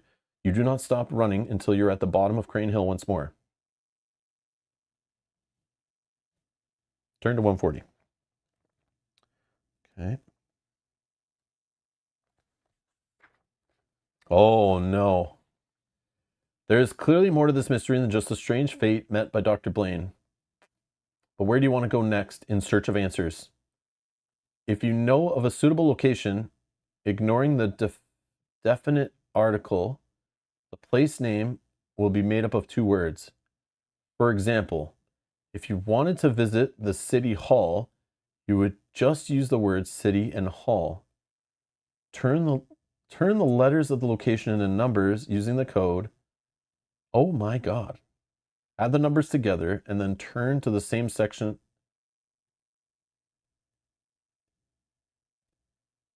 What? This is crazy.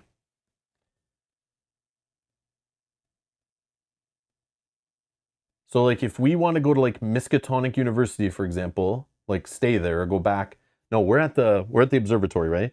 So if like we wanted to go to Miskatonic University, I have to spell that whole thing out and add a whole bunch of numbers together?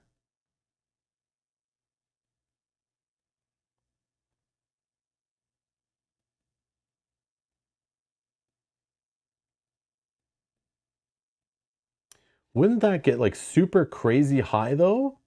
I don't know, I'm thinking like if you're adding a bunch of these together, maybe not, right? Like what do the entries go up to in this book? I thought it only goes up to like 300. Yeah, it'd likely be a short word, right?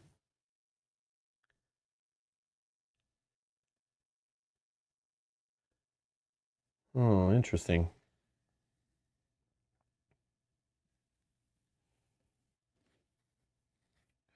So we had the magic shop, we went to the university.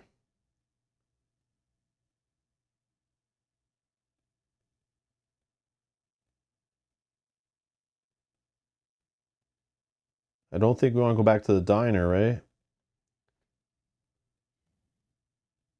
Oh, more on the next page. Yeah, good call, good call, good call.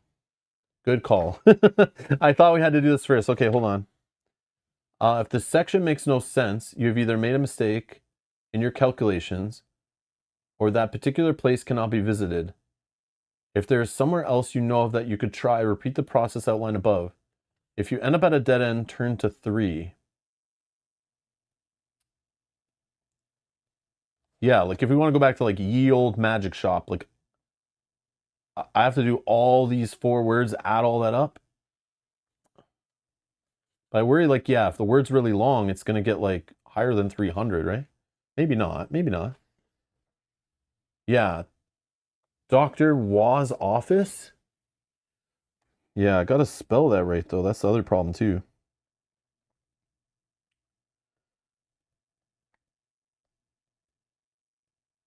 I feel like we go back to the it would just be magic shop. Yeah, yeah.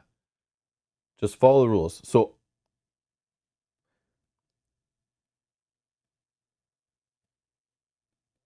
who are the other doctors? I should have wrote down their names. I should have wrote where they both were. I wish I could just go back. Um let's go.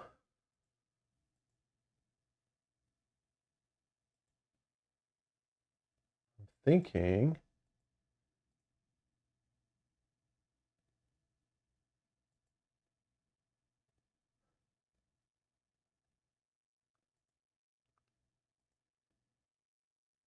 Yeah, we went to Dr. Wah, but the other doctor's name I'm not even remembering. I am horrible.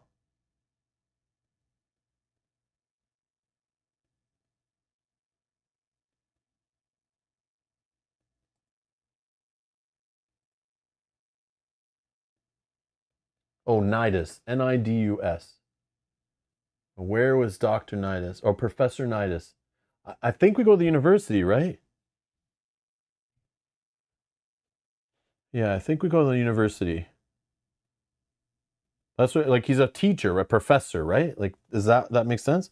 So let's try this Miskatonic University. I need like a spare paper. Do I have like... This is gonna take a while, I think.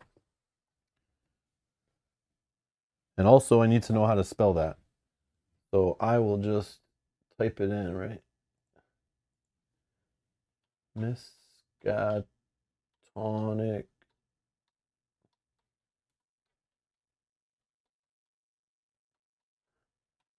See if like Google auto check will help.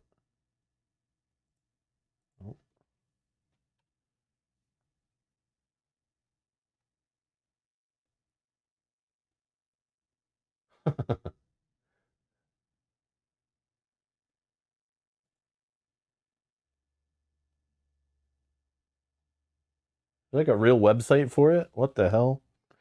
Okay. So it's Miskatonic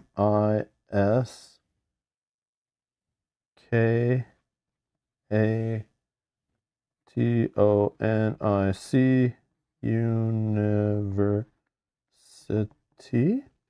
Nope, University. Wow. Okay. So we need to do M is 13. I is 9. S is 19. K is 11. A is 1. T is 20. Let's assume I spelled this right and it's not going to mess it all up. O is 15.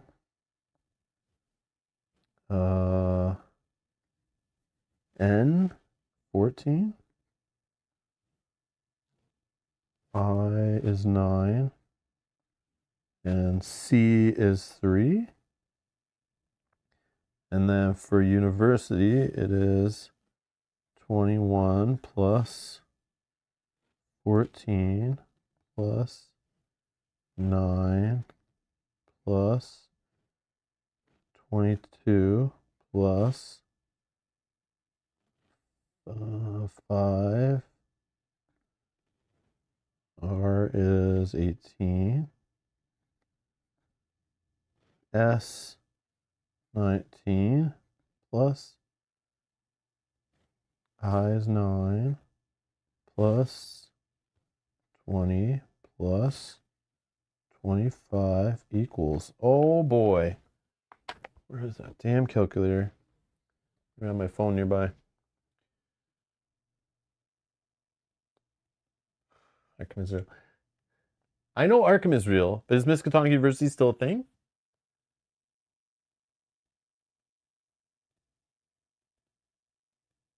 Oh, I guess it is.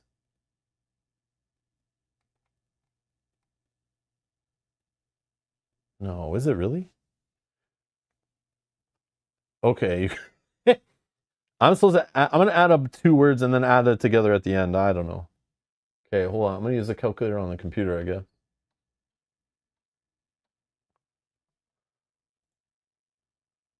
Messy. Okay. Actually, keyboard. No, I don't have a number pad on that keyboard. This is annoying. Hold on. I'll be right back. I'm gonna grab a calculator.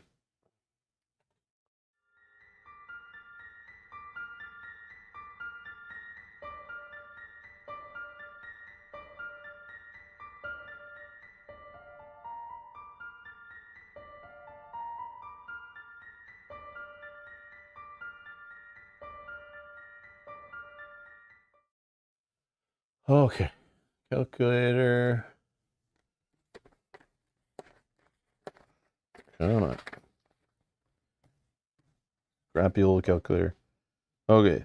13 plus 9 plus 19 plus 11 plus 1 plus 20 plus 15 plus 14 plus 9 plus 3. So that's 114 if I've done that right. There's so many chances for messing this up. So many points of failure. Okay, 21 plus 14 plus 9 plus 22 plus 5 plus 18 plus 19 plus 9 plus 20 plus 25. 162. 114 plus 162. 276. That match you guys? Anybody's numbers? Okay, Matthew got 276. Beth got 276.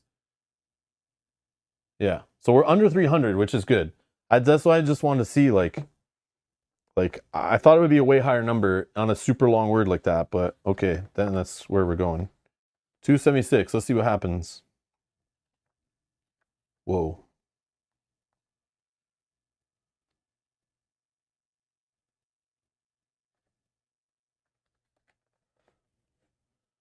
Things are starting to settle down again now since the grim discovery was made in Dr. Blaine's office. Most of the police vehicles have left, and while a few groups of students remain huddled together against the cold, speculating on what might have happened to the zoology lecturer, most have sensibly decided to retreat to their rooms for the night and lock their doors behind them. Take the secret, location 3. Location 3. Okay. You won't have hope of getting to Dr. Blaine's study now without arousing the suspicions of the authorities, and since it has been designated a scene of investigation, it is being watched full-time by armed police officers. If you want to search for answers here, you're going to need to focus your attentions by choosing a specific place to look, such as the Warren Observatory or the Orne Library. I think go to the library now.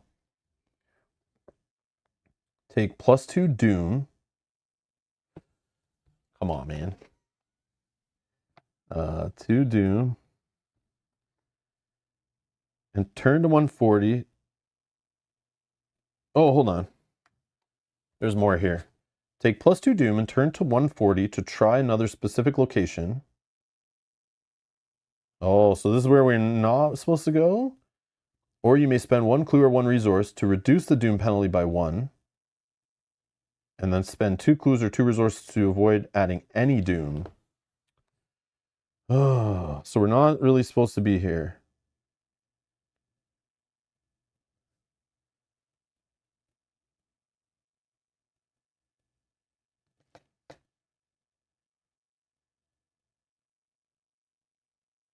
So I could spend 2 clues just to not take any Doom. That's probably good, right? But then I worry those clues could be helping us with skill checks later. I don't know. Let's just do it. I'll spend 2 to not take any Doom. And we go to 140.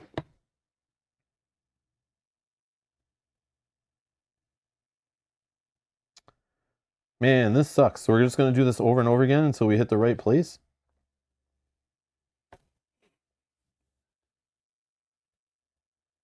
Roll to lose sanity from sending clues. Oh, yes. Thank you. Thank you. Where was that? Each time you spend a clue, roll a die. Yes. Thank you. Thank you. Thank you. Nope. We're good. And we're good. Okay. Now I'm rolling 6s. Get out of here. Come on. 4s and 6s. Come on. Okay.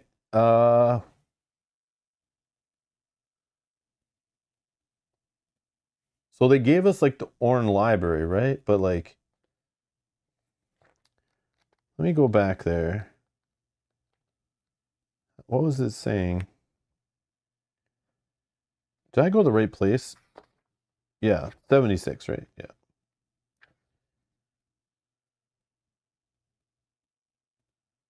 Okay, so it's saying like you have to choose something more specific, like the observatory or the library. I want to go to the library, so we have to add up whatever the library is, right? Orne Library. Okay, that's what we need to do.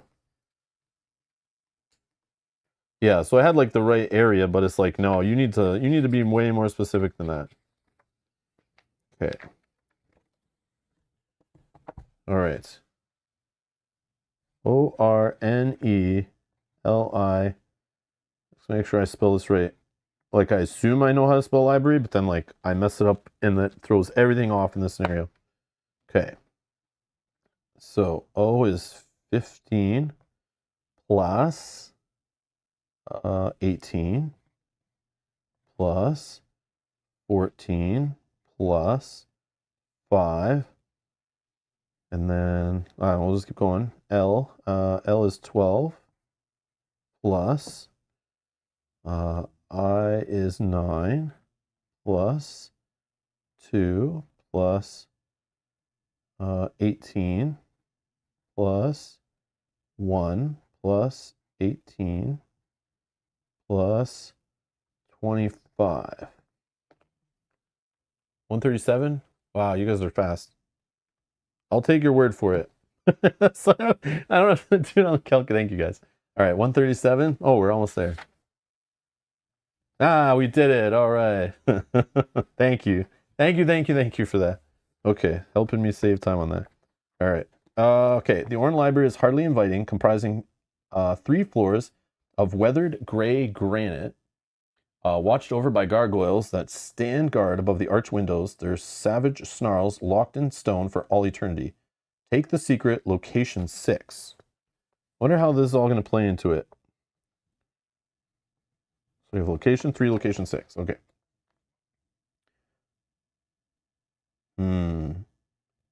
Should I be writing down as like the Orne Library's location 6?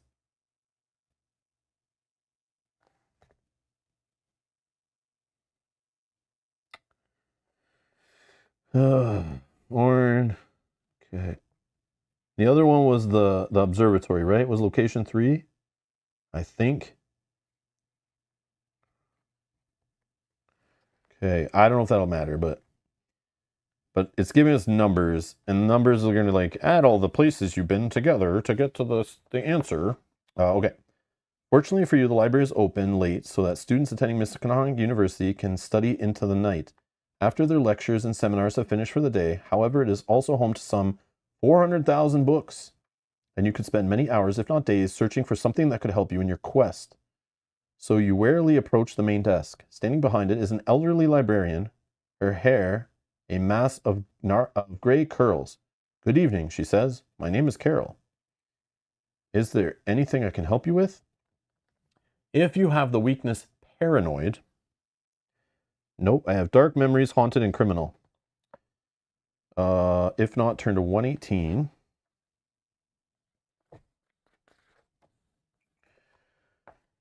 Is there somewhere in particular that you would like more information on? If so, turn the letters of the location's 2-word name into numbers using the code A equals 1, B equals 2, ... Z equals 26.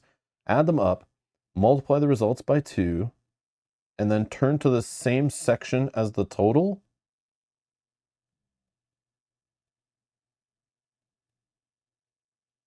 If the section you turn to makes no sense, or if you can't think of a place to inquire about, Carol cannot help you. You will have to leave the library and look elsewhere for clues. Turn to 140. If you want to spend 1 clue to help you solve the puzzle. Now I wish I saved clues. Okay, turn to 265. Okay. So where do we want to learn about? So we'd have to add all up the 2 places.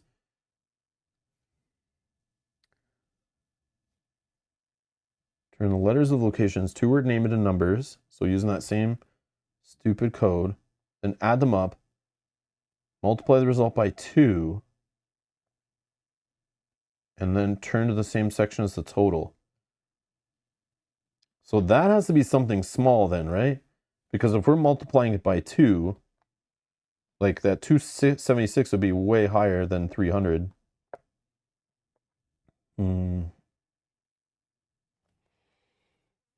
Blaine's office?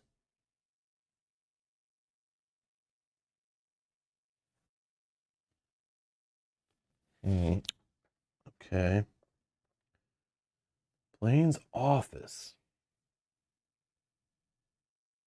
Oh, use Excel to math. Oh, that's genius.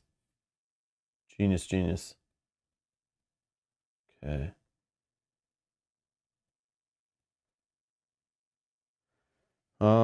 Yeah, I don't know where I want to go now. Or where, this is not where to go, sorry. This is where I want to learn about.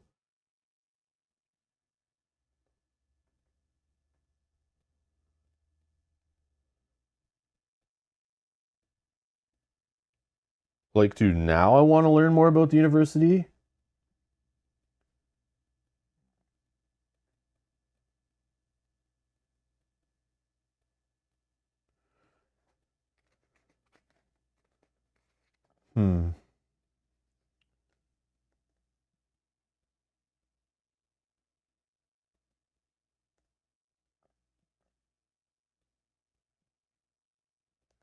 I think like where. Oh. Like based on the story, like what would I want to learn more about? Like which places?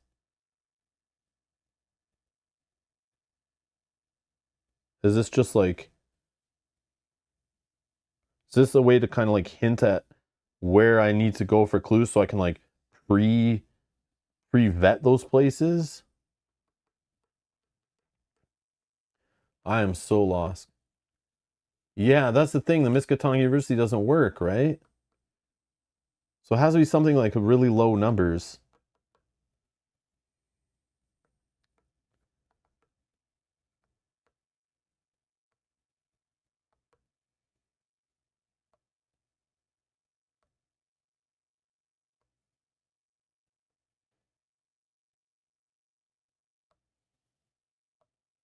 Like what about like, yeah, Agnes gives up. Agnes gets tired and gives up. Tries the bar. Orn Library is one set. Okay. So like we're in the library. I know that's the thing, Tara. I'm the same way. Tara says, wish it would give a list of possible places right there. My memory is horrible. I feel like it's been giving us the list of places as we're playing. Because again, this book did say you're supposed to keep like notes as you go, you know? And I should have been putting like which places are mentioned, where have I been, like what do I want to know more about? Like, you know, I didn't know this is what was going to be in the game.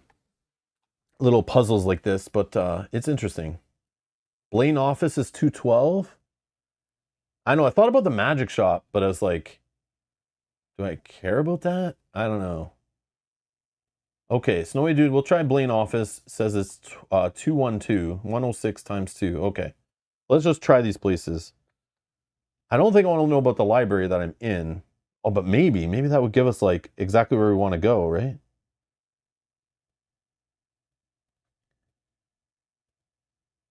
Yeah, maybe.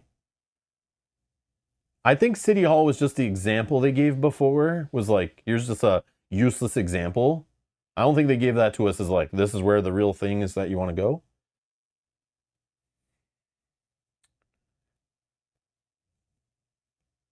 And yeah, is it Blaine's office or Blaine office? It's Blaine's office, I would guess. But yeah, you're right. I don't know. We can just try. Let's see what happens when we try to go to Blaine's office.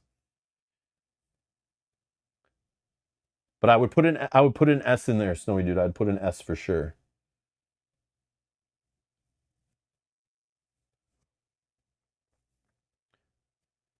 I'm just worried if I pick like Orn Library and it's like, okay, but I do want to. That's why I came here, right? Oh, none of them lead to any entry that makes sense. I'm checking. Okay. Let's go to let's do the Orn Library just for fun to see if it does it. So that was 274.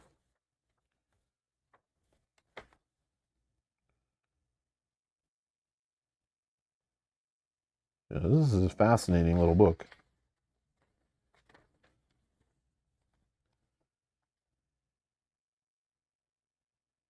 No, this doesn't make any sense. This doesn't make any sense.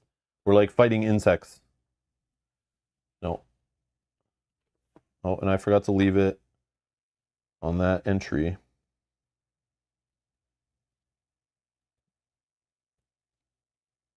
Which wasn't 140. It was like 137, right? Or something.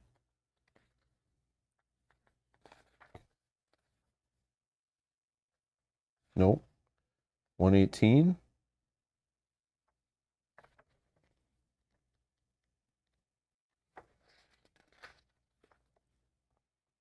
Yeah, 118. I put like a bookmark in here.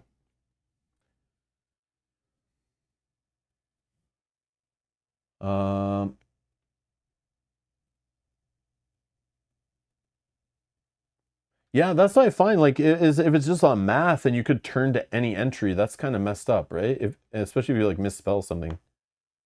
But it's like those puzzles we get in like Seventh Continent and stuff, where it's like figure out the numbers and grab the card and like if it's right, like you know, sometimes you can find spoilers, but like hopefully they don't make sense so they're not spoiling anything.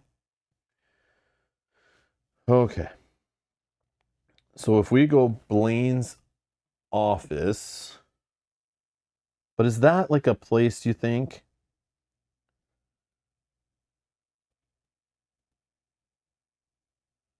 It'll also be something that's 2 words, right?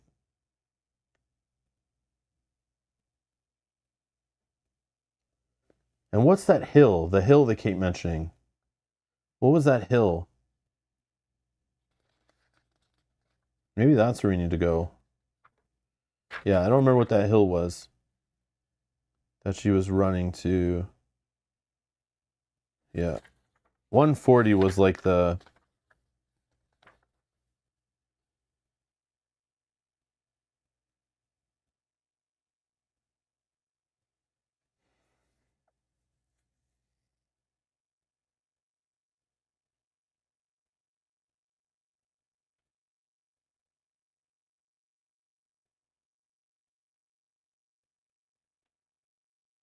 Hmm.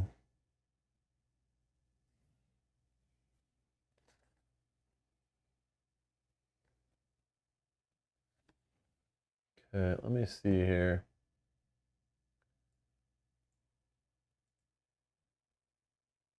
Yeah, I literally should have been like writing down every location we heard about or we went to.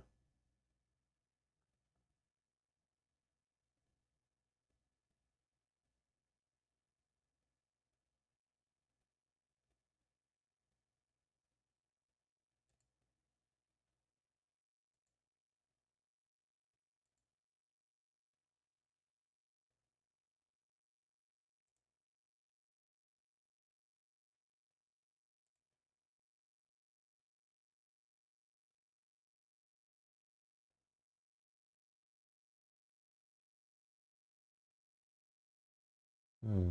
Sorry, I'm just scrubbing through the stream just to see where that one.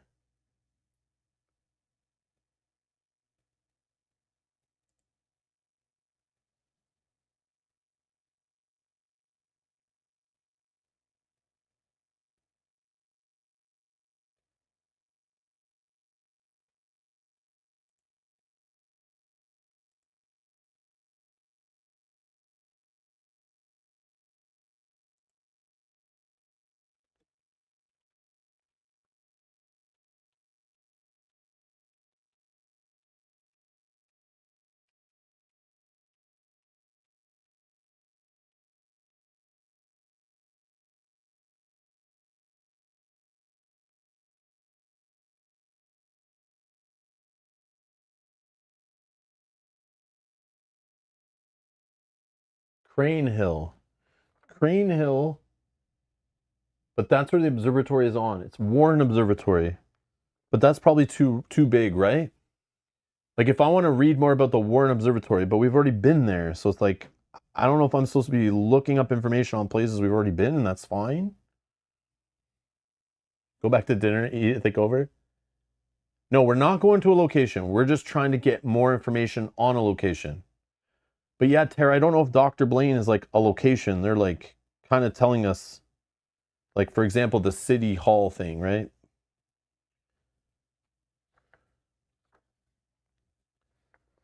Yeah, we're at the library right now, basically at the front counter going, we want more information on the following. And then Carol is going to lead us to the books about that. But it also gets multiplied by 2, which is the part that's hurting my brain. It's like, you know, like if I want to go to the Warren Observatory or learn more about it, like what is the letters for that, right? Like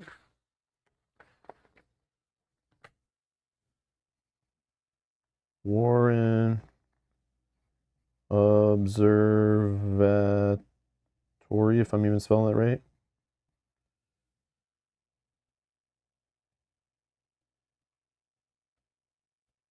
Observatory. Yeah. Yeah, it'll be way too high, right? Because, yeah, that's what I'm saying. It's like got to be something so small. Yeah, because the book only goes up to like 300 that we know from before. Hmm.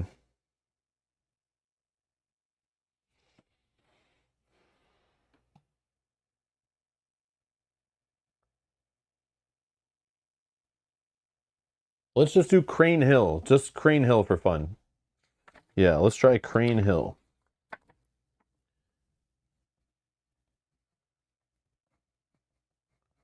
That's where we got to the bottom of, and then we went to the library. That's where the observatory is on, is Crane Hill. Maybe it's like what's going on at Crane Hill? I don't know. Yeah, I need that table again though. 140, right? Need that table of the numbers. That's helpful.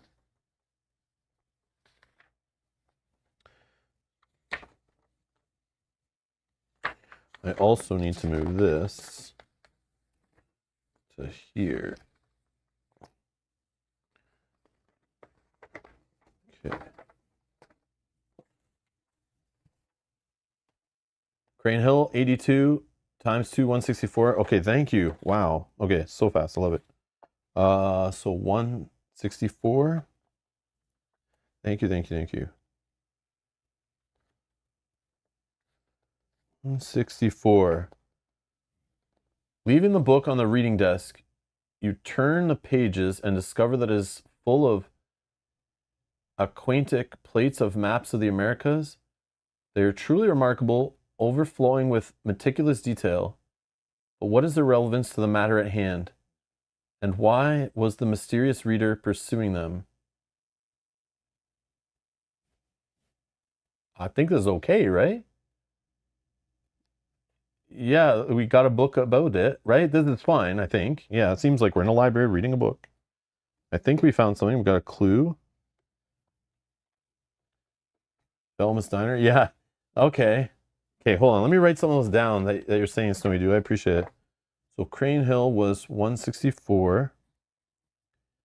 Oh, but that's times 2. So it's 82. Let's just write the regular number in at least. Yeah. Because it might ask us just that, right? 82. So we know that number. Warren Observatory, you said earlier. I want to write that one down too. 239. And then you said Velma's Diner.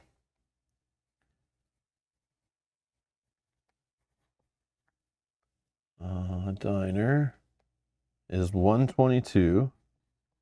Yeah, because I don't know if because it did reference we might need to go back to 140 to go look somewhere else. The Magic Shop. It's 123. Thank you, guys. Magic Shop. Oh, not chop. It's shop. Magic Shop 123.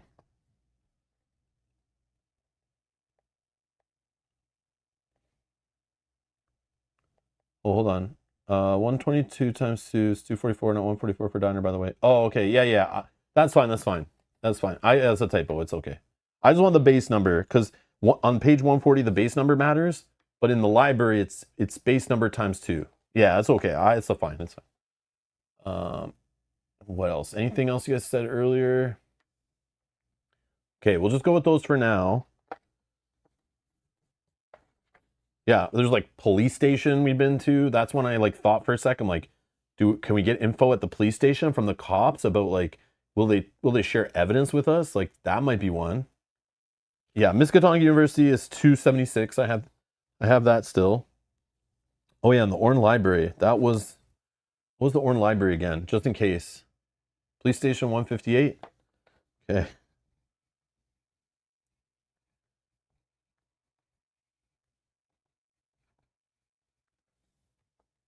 And while you guys are on it, library is 137. Oh yeah, okay, thank you.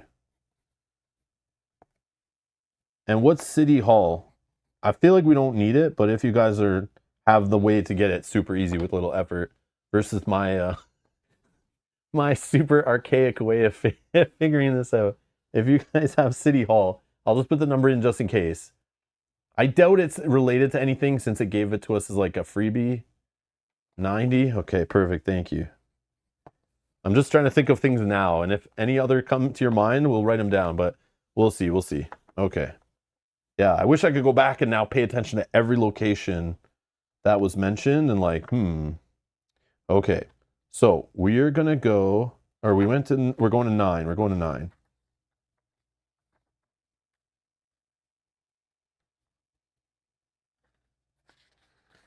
Interesting. Man, this book is a little more than I expected. I like it though. You are so lost in thought that it takes a moment for you to register what your subconscious hears loud and clear. When you do, you slam the book shut in shock. You can hear a sound like the chirping of crickets and the clicking of, I don't know, the cicadas. I'm not sure if I'm saying that right. Worse than that, it's coming from inside one of the display cases mounted on the wall behind you.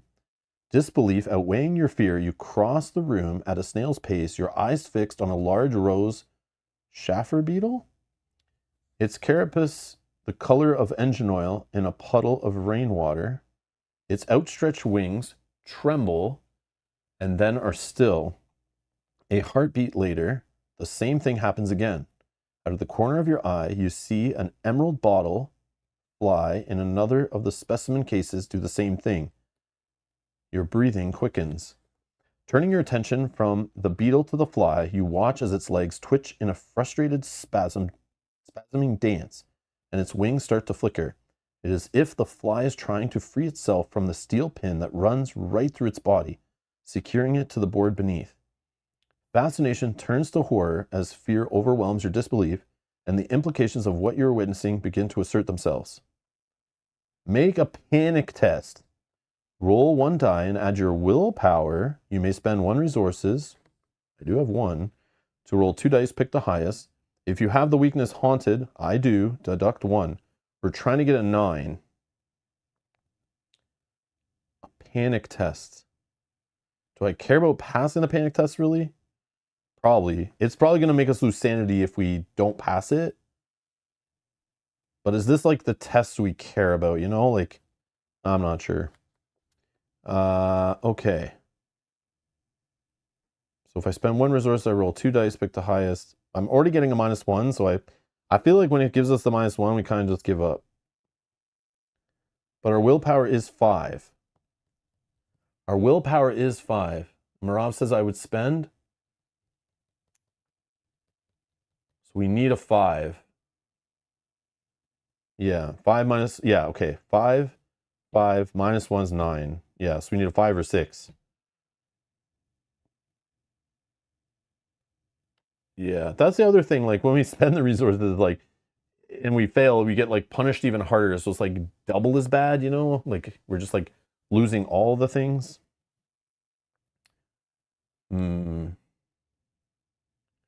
Yeah, I'm gonna say no on this one and be fine with it. But let's see. Maybe we roll a 5 or 6.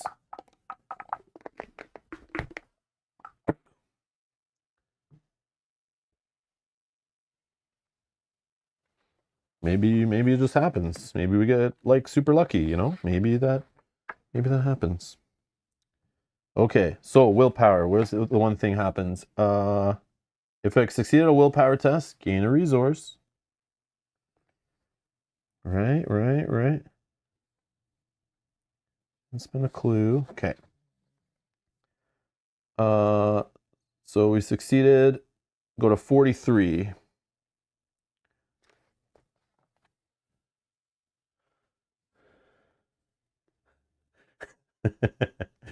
Yeah. Higher than a 2. What the hell is going on around here? You can barely believe what you're witnessing, and yet you're with your own senses. You do not dare doubt their veracity. You manage to remain calm, but back slowly toward the door regardless. You do not want to remain here a moment longer than is absolutely necessary, in case your mind starts to unravel. Take +1 willpower. Okay. We have 6 willpower. Sick. Okay. Once you're outside the library again, you take several deep breaths to calm yourself and consider your options. If you want to try the other door, what is happening? Turn to 25. If you want to return to the main hallway, 247. I don't know if we're doing the right thing here. I feel like we're like lost now, but I think it's messing with us. Try the other door at 25 or return to the main hallway. Oh, you think the original library move was wrong? Oh. Uh-oh.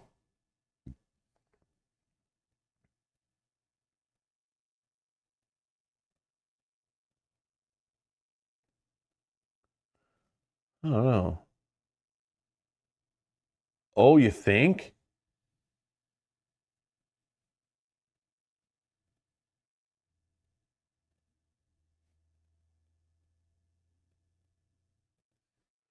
No, really? Yeah, maybe we did.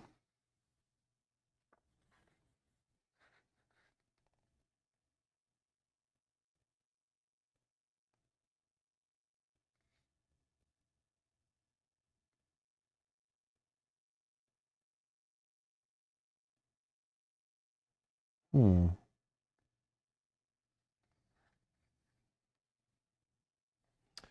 Yeah, you might be right.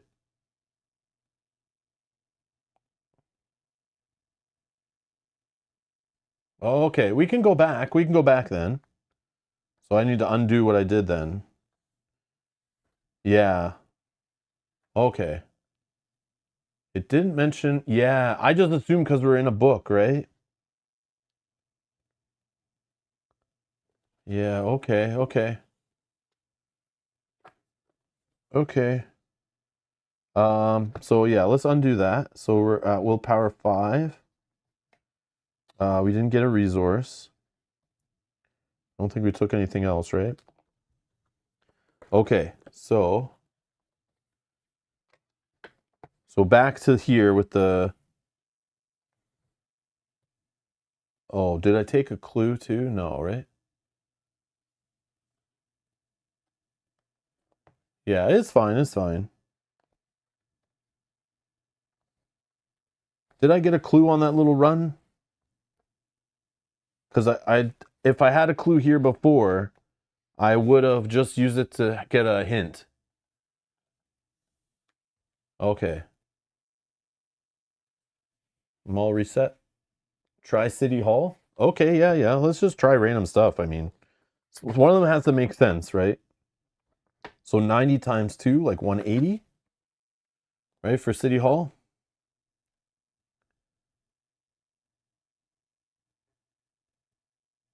Okay, yeah, it might be yeah. Police station, yeah, maybe that one. Yeah, let's try police station. Let's try police station. I like that one. So 158 times 2, right? Oh, but that's 316. Unless I wrote the wrong thing. I put the number for police station, I put 158, which is probably right. But times 2, it gets us too high. So if I go to 316, let's see what happens. Yeah, there's nothing above. Yeah, it ends at 300. Can we just try without doubling? No. So here it says, unless I'm reading this wrong. So we're in the library, right? We want more information on something. Turn the letters of the location's 2-word name into numbers using the code, the same code from before, I think. Add them up, multiply the result by 2, and then turn to the same section as the total. And this is to keep you from visiting the same location as you're researching about in the library. So the number has to be different.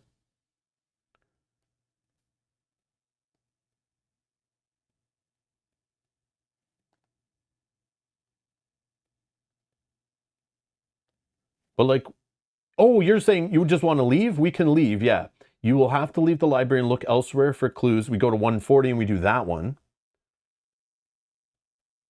Yeah, so are you saying we just ignore the library then, probably, right? Yeah, because I can go back to 140, and that's totally legit. And then we're back to the non-doubling one. Yeah, oh, okay. All right, let's go to the police station then. Yeah, yeah, yeah. I see what you're saying. That makes sense. Okay, 158. Let's check it. Like, will they share stuff with us? What do you think? You make your way to the East Town neighborhood and enter the police station, approaching the duty officer's desk. Take the secret, location 4. Oh. So 4 equals police. Okay. If you have inky fingers, which we do, yeah, we have inky fingers, turn to 165. Yeah, they're not going to help us probably. We're going to get put into jail again. I'm surprised to see you back here, the duty officer says. If I was you, the minute I was out that door, I would have kept walking and not look back. You explain that you want to help find Dr. Blaine's killer. I told you to keep out of it, says the policeman.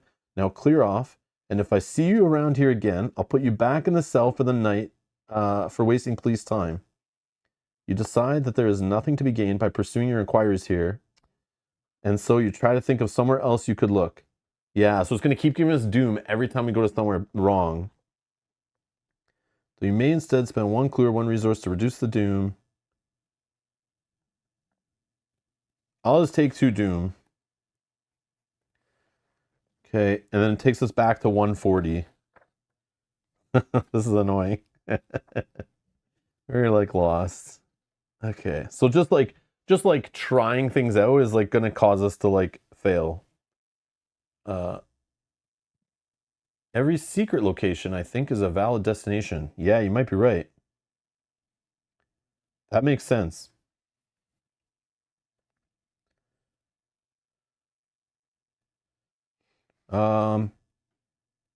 I think we'll go to that library thing again. And if I really do have a clue, I'm going to spend it. I think it's like 118, right? So 118, if I go to the library and I have a clue, unless I cheated somehow, I want to spend that clue right here to get some assistance. This is what I pictured spending clues on in the game, not always like rolling extra dice. But yeah. Nothing against checking City Hall. I just felt it was too obvious, but it might be right. Yeah, I don't think we had a clue when we got there. Yeah, I'm thinking so too. I must have got it when like we did the other thing. Like when we did the wrong entry. Yeah. Okay. Yeah. I'm going to say we didn't then. All right. So let's go to City Hall then, which was 90.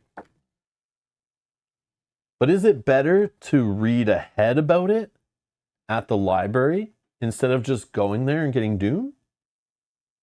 Let's test that theory, yeah? So if City Hall is 90, that would be 180. Let's just read about it, right? Or try.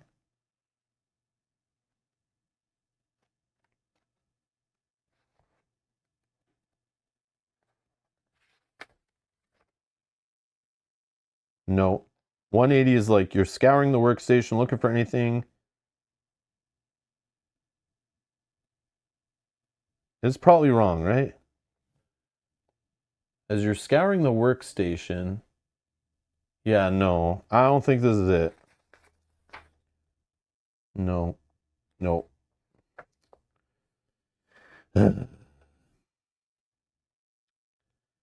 Yeah, I really don't get this reading the library thing. I don't get it. But I'll just go to City Hall then. But I feel like we're gonna get hit with some doom penalties. So 90 is City Hall.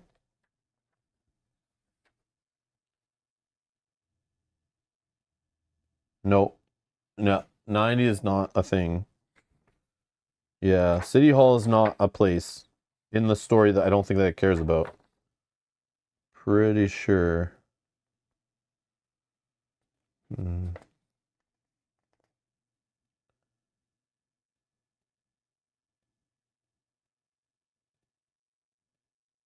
Maybe we ask the librarian about the magic shop. 123 times 2. 246. I just want to see one entry that's correct. Just out of curiosity, like what does it look like when I look up the right thing? But I doubt this will be right either. 246. Nope. That says it's about a morgue. Oh, okay. Did we just find out the morgue is maybe a place we want to go? by accidentally hitting an entry that talks about being at the morgue. But that, like, we don't know the 2-word. Yeah, the book has problems. Yeah. Library is misdirection, says Leo. Oh, really? Okay. So we're back to 140, right?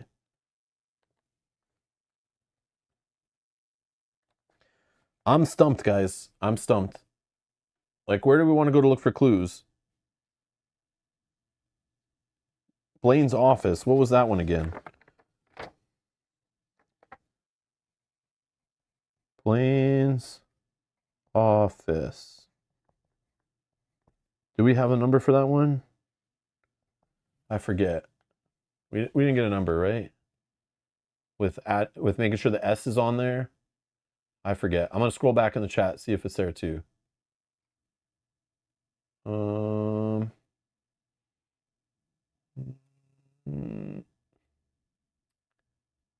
says, I'm starting to remember my frustration with this.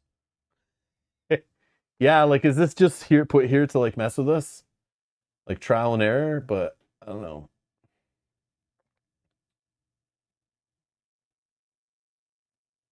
No, I don't see Blaine's office. With an S is 106. Okay, let's try 106. 106.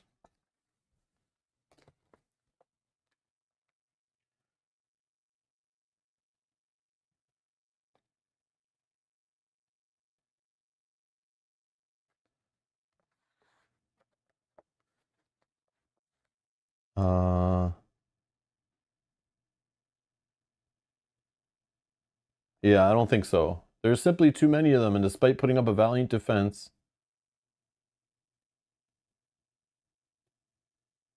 Yeah, this doesn't make sense either. Yeah, I'm not a fan of it either. It's like too easy to mess it up. But what did it say again? We went to the wrong one. Oh, the library, 276. I want to see that entry again. Yeah, I feel like we hit a roadblock here and it's like frustrating. But it's like, is it on me for not like writing down locations? Yeah, like it tells us here. Yeah, if you want to search for answers here, which I did.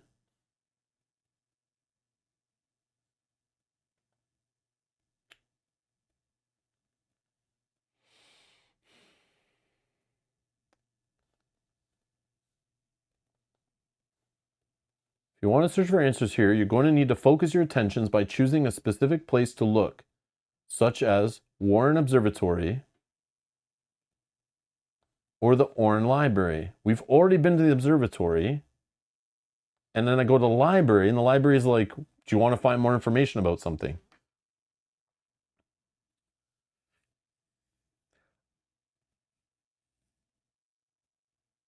Dr. Blaine's study?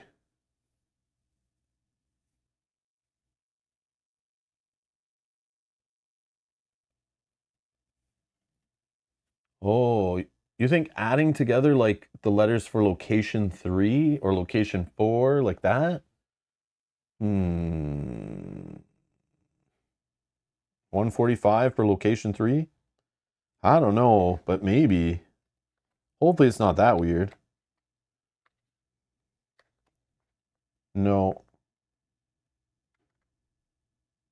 I don't think so. Locked doors usually need a key to open them. If you happen to come across such an item while you're exploring the Warren Observatory, deduct the number stamp. Yeah, I don't think so. Ugh. Like, I don't want to give up, but I'm like getting a little annoyed here, but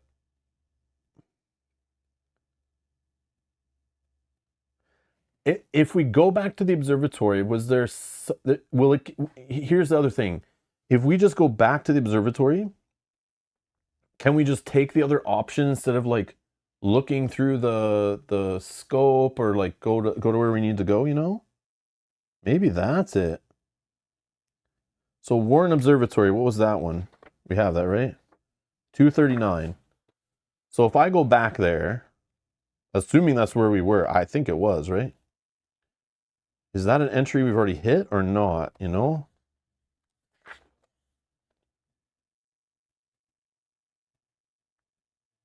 Oh, maybe it's fine.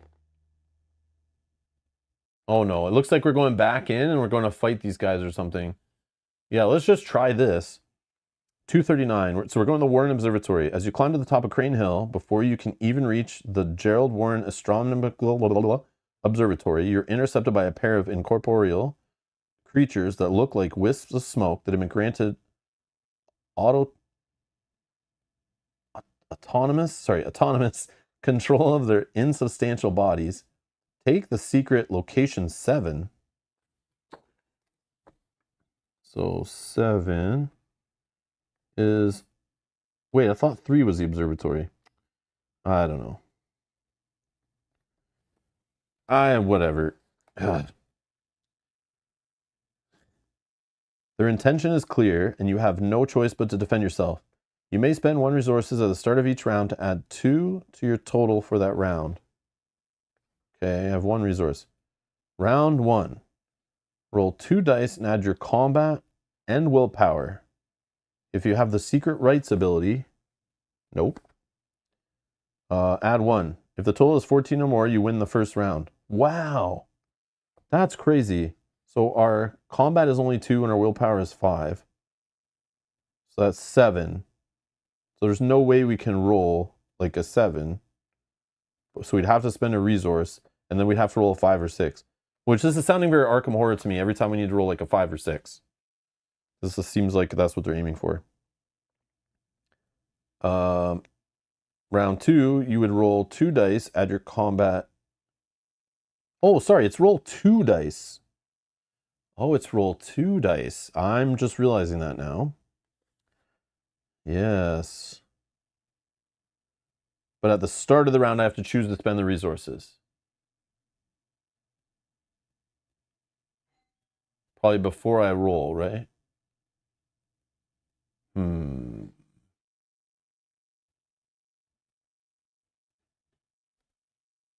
Yeah, it's not take the highest. Okay. Let's just try this. I'm just going to roll. It seems like I need to win both rounds, or like losing 1 or more is the same result. So, okay, let's go 2 dice. Yeah, resources if you want to add 2, but it's only per round.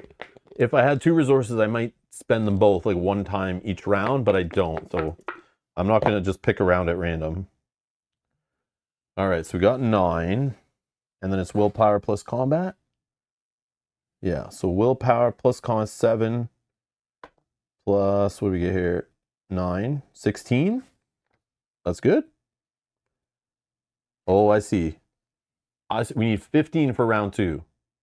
So maybe I should spend it on round 2. Oh, and do we gain a resource just because it's like willpower's involved? I guess so, right? I was thinking since it's adding them together, but it's using willpower. Yeah, okay. I'll just spend it right away, though. I'll just spend it right away to add 2 to our next roll. So our next roll is rolling 2 dice, adding our combat and willpower. And if you won the first round... Oh, if we won the first round, we add 2 already. So we're going to add 4 to it. And we're trying to get 15 or more.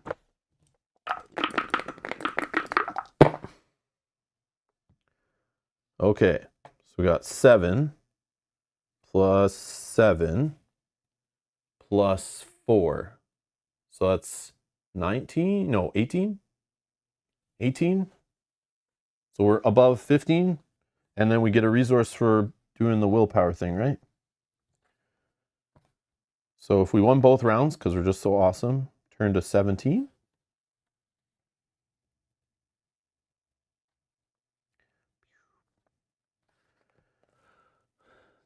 The impossible ethereal entities driven off. You hurry to the doors of the observatory only to find them locked and the lights off.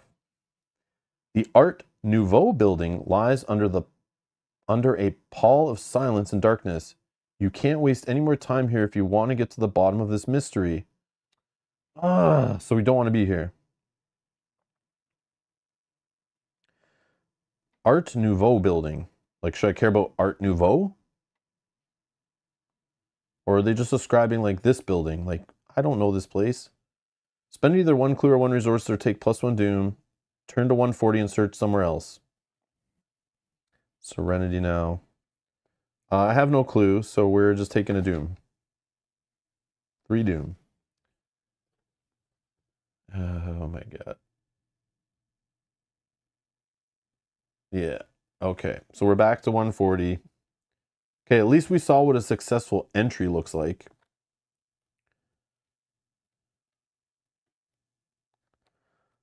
Serenity now.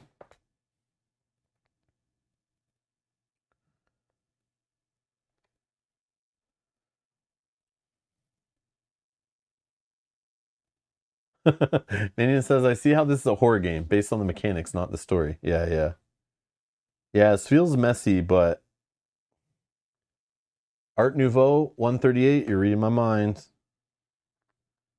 138, as you keep your hostage from breaking... Okay, we're taking hostages now? I don't think that entry's correct.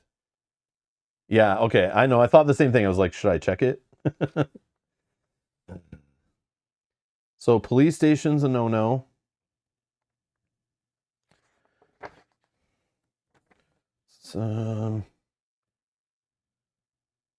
University's a no-no. Police station we went. Or in library, maybe, if we can read about something to learn more. Or if we get a clue. If we get a clue, we can go to the library, spend it to help solve the puzzle. We just went to the observatory. Crane Hill didn't work, right? Velma's Diner.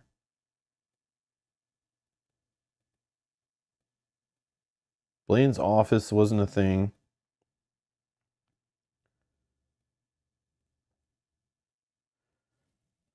Diner time? Yeah, okay. 122. Let's go to the diner. Maybe we're hungry by now.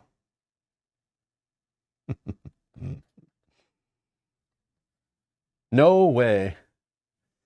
You have had an exhausting evening and are glad to be back within the welcoming embrace of Velma's Diner. While you're there, you have a cup of strong coffee and a slice of apple pie. Take the secret, location 1. Okay. 1 equals diner. Okay. But returning to this place does not provide you with any more answers regarding the fate of the mysterious Dr. Blaine. So it is time to look somewhere else. Take 1 health and 1 doom. Doom and a health. Turn to 140. Serenity now. Serenity now. Rob should have printed the achievements page on the back of the character. Oh, is that just like crossing off all the secrets we're getting? I think it's one of these things at the back, right? Like, I don't want to spoil too much. Yeah, there's like a secrets checklist. Whoa, a super secret checklist too. I don't want to read that though.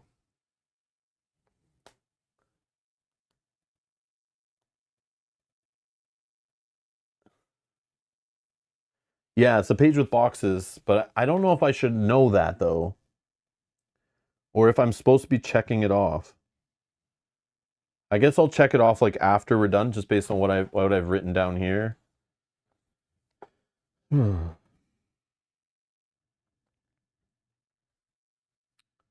right.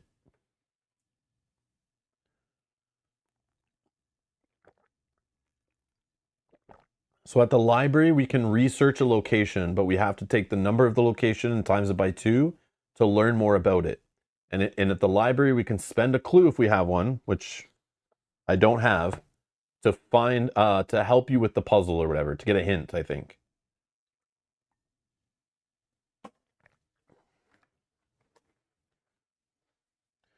So maybe instead of writing these, I should just be checking them off at the back there. Did it tell us to do that though?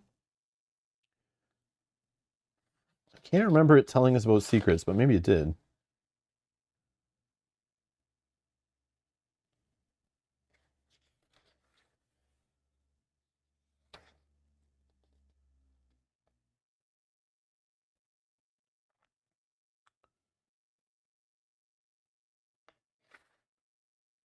I don't think so.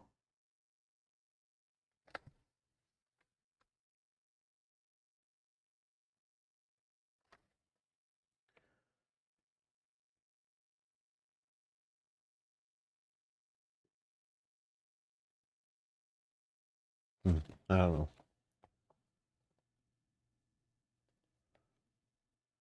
Oh, you want to research the diner? Okay. Okay. Yeah, we have a few good locations. And the diner was 122, so times 2 is 244, right? So if we go from the library to 244 to read about the diner, which I feel like is not going to be anything. Nope. 244 is, but I saw your body, you say something grabbing you were dead. Yeah, okay, no, that's not an entry. Yeah, the library thing I don't get. I do not get it all. I feel like for the library there's like one successful place, but like, do we even know that place yet?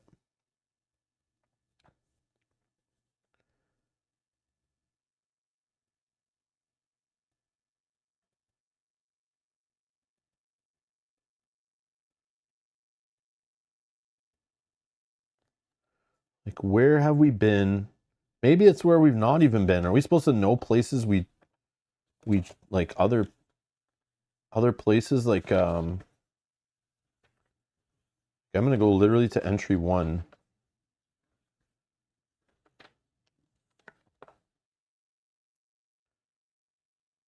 No, that was just them fighting. When they ran off.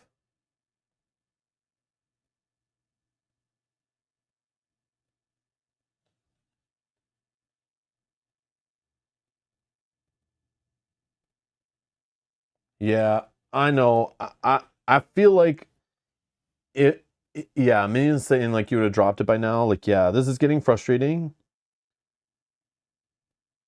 But like, yeah, I would have and what I might do is just like end there. But like I wanted to get to some kind of ending, even if we like got gobbled up by Cthulhu and we're dead. Like, you know what I mean? It's like fine. I just wanted to hit a resolution, but this little going to locations puzzle thing is like weird. I just wish it listed a bunch of places. Like, you want to investigate one of these 14 places, like just list them for me and let me go to them, you know? Like, why are we playing this game? Is it because like there's a location that it's hinted at that wasn't obvious and we need to like have solved that place? Maybe. Yeah. Oh yeah, let's pretend I have a clue then. Yeah, let's just do that. Yeah, because it's getting like annoying, but it's like I don't want to also spoil stuff that like we shouldn't be spoiling. But sure, let's say we have a clue and turn to 265. Like, it's probably so obvious and it's something I should have known already or we've already seen, but it's like, I feel like it's on me. Like, I didn't pay close enough attention going through it and record enough good notes, maybe.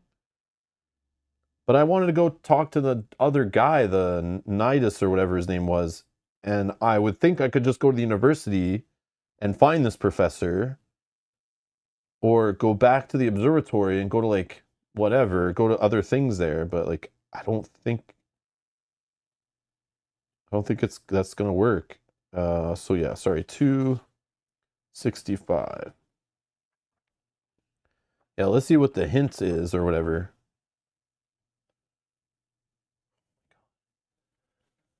Perhaps the Orne Library contains documents relating to Professor Nidus's family home. Am I supposed to know that home? Did it tell us about that already? Deduct 1 clue. Okay. If you know the name of the house where the professor lives. Oh, okay. Have we found that out? If it's told us that already, that sucks. Because all I want to do is chase down this guy. And I didn't know, like, we already knew his home.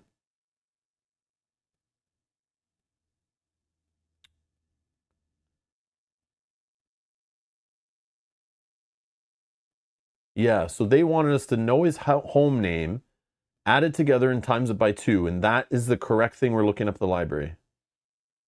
Yeah, we went for the Dr. Wah, right?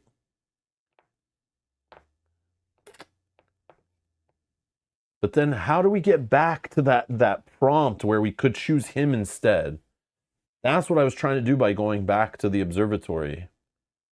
But that was at the university, right? And I tried to go to the university, but now it's all locked down and all this crap. And all I want to do is get that other option to go that route.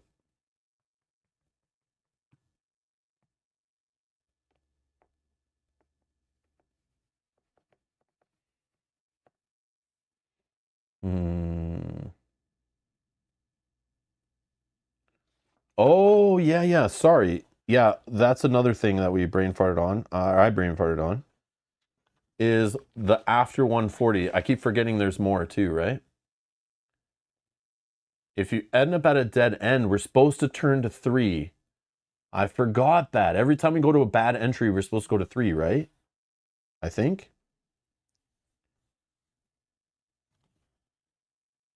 It appears that you've run into a dead end without any idea where to go in search of further clues. The mystery of Dr. Million's fate will remain just that, a mystery. You do not know what's going on, or if any of what you've discovered signifies, but you feel on edge, as if something terrible threatens Arkham. From this day on, you will go about your life with one eye always looking over your shoulder, because you know, deep in your bones, that a great darkness is gathering over Arkham, and none shall escape its pall. Take the secret, Dark Omens, the end. We did. We finished it. Not the way we want to, but it's how it's going to end here. I'm sorry. This is the, yeah. At least it's an ending. Okay. Yeah, I forgot about this. I forgot about the, if you get a wrong entry, you're supposed to do this. Wow. So yeah, we were supposed to pick Nidus and not Wa. And that's probably, I remember someone mentioned didn't like the fortune teller or somebody, or the lady in the jail cell kind of warned us that guy shouldn't be trusted, right? I feel like it's on us a little bit, but yeah, the adding up the letters and multiplying all that silliness. I know it's to like lock you out from just stumbling into the right thing, but oh, a Snowy Dude said it, yeah. So I missed that. We picked Dr. Wa, and then I was already like, let's just go forward with it. But I think that's supposed to lead to like our death, right? Or something. But yeah, I think you're supposed to pick Nidus and then go that route. And then we would find out about his home. We would go there to investigate. And we were probably only like halfway through the story, maybe. Who knows, right? But I'm supposed to check back here. I don't want to show the super secrets, but...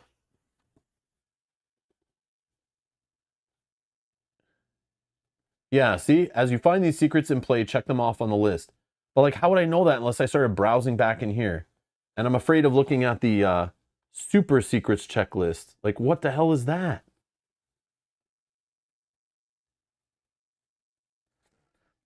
Yeah, so the fortune teller. Yeah, like I'm supposed to be checking off. Look at all these. There's like so many. You can't make an omelet without breaking some eggs. I mean, that's okay. I don't know. That sucks. Yeah, whatever. I don't mind losing, but it's just that was a frustrating, like, little circle we went in there. But yeah, I don't know. I don't know. Damn it. Minion says, I don't think this is on us. I think it's a poorly designed game flat out. Do you think, though? Like, I like the idea of this. Like, do you think they used the exact same puzzle crap in the, like, the next one, you know? Like the other one that I saw there? Or did they learn from that? You know, sometimes when a game does something weird and then people complain and then they, like, fix it. Did they fix it in the next book? Or did they just roll with it, you know? Yeah, like in this one, did they just roll with it? Is it the same stuff? Because I don't want to get this if it's like the same thing, but I like the idea though.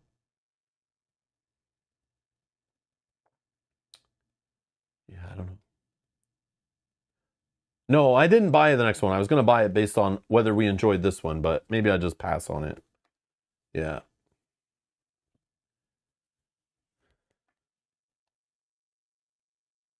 Winning and losing doesn't matter. That wasn't a fun experience. I mean, it was okay. But yeah. It makes me want to try again, but not right now. And I don't think on stream. But like I would sit there and take notes, like, and slow play it, like, and really see if it makes sense, you know? Like I should have made the note about Dr. Wah not being trusted, you know? Like I should have noted that, and then like it was very obvious, don't go down that path, I think. But who knows? Maybe going Dr. Nidus way ends up, oh, there's not all the things here. You need to go search for clues again somewhere else, you know? Like who knows? Who knows? Yeah, this sucked.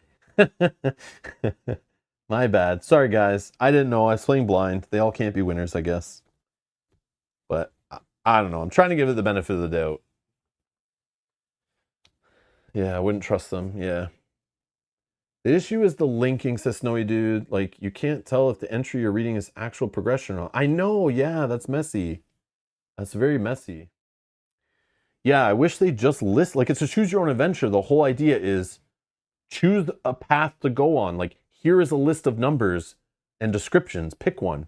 Why use that whole add up numbers and letters and multiplication and all that? Like, I guess they didn't want to just do the boring old, like, just like, you know, brute forcing it, or they wanted to incorporate like clues and investigation, you know? So like use your puzzle solving detective, you know, that kind of stuff. I don't know. Oh well. We tried. It's not on me. I don't know if that's for sure. I don't know if that's for sure. Mr. Verde says, what are your top 2 games of all time? Depends on the hour, the day, the month, the year, the mood I'm in, how many hours I slept last night. So that's a loaded question that I probably can't answer. But one of my safe bets, I can give you a game name that brought me into the hobby, sucked me right in, and I still have fond memories around this game. And it's how I found things like this, is Game of Thrones, the board game 2nd edition by Fantasy Flight Games. That is my all-time game of games to me. And is it perfect? Hell no. Should everyone play it? Hell no. But it is my favorite game. I love competitive games. I love the negotiation in that. I love the backstabbing, the trust, the strategy, the long-term strategy, the tactics, the you know, round by round decisions, the theme, you know, the graphic design. The rules suck, but I think that was before they did like learn to plays and rules references. That's the really bad thing about that game, is the rule book. Just it's all there, but it's just the way it lays it out. But yeah, that is my favorite of all time, probably. I also love playing games with lots of people. I love how like we used to play that game like 5, 6, 7, 8 players. Yeah. Yeah. Yeah. That's what I like. Obviously like long games. Usually if I like them, I don't mind if that game takes 5, 6 hours to play. Yeah.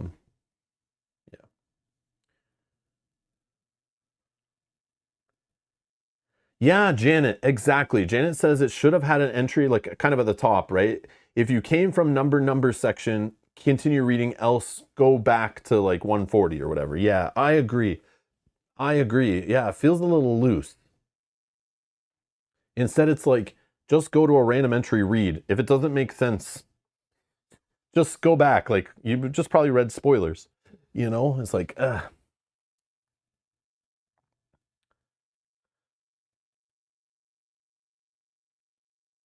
Oh, Mark says, yeah, it's valid.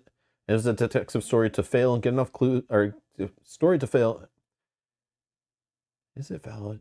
In a detective story to fail and get enough clues and fail, but the execution was not great. Yeah, like it makes sense what they're trying to go for, but like, yeah, they didn't do a good job, maybe. Yeah, that sucks. Because I like the theme. Like I thought this would be a fun way to like experience the Arkham Horror universe in like a different way, you know? Like it's fun how they have so many ways of getting the theme going for these games. And I thought a story might be fun. Like a little choose your own adventure book, not just like generic horror, you know?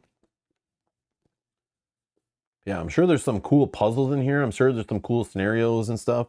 Some cool weird choices. There's even like character abilities you can gain and stuff like that, I think. Um, And yeah, like, and there's so many characters we could play with that give us different abilities. Like, what happens if we're at the police station, we had a pistol? You know, what happens if we had the detective trait and we went and talked to the cop, you know? Like, how would that have changed everything? I'm very curious. Like, I want to know. And like, maybe that would have been the play. But, you know, you guys picked Agnes and you ruined everything. That's just how it's all going to play out. Just kidding. Just kidding. Just kidding. I'm only joking, all right? But yeah. Yeah, interesting. Yeah, I didn't think you can mess up these books, but yeah, you can.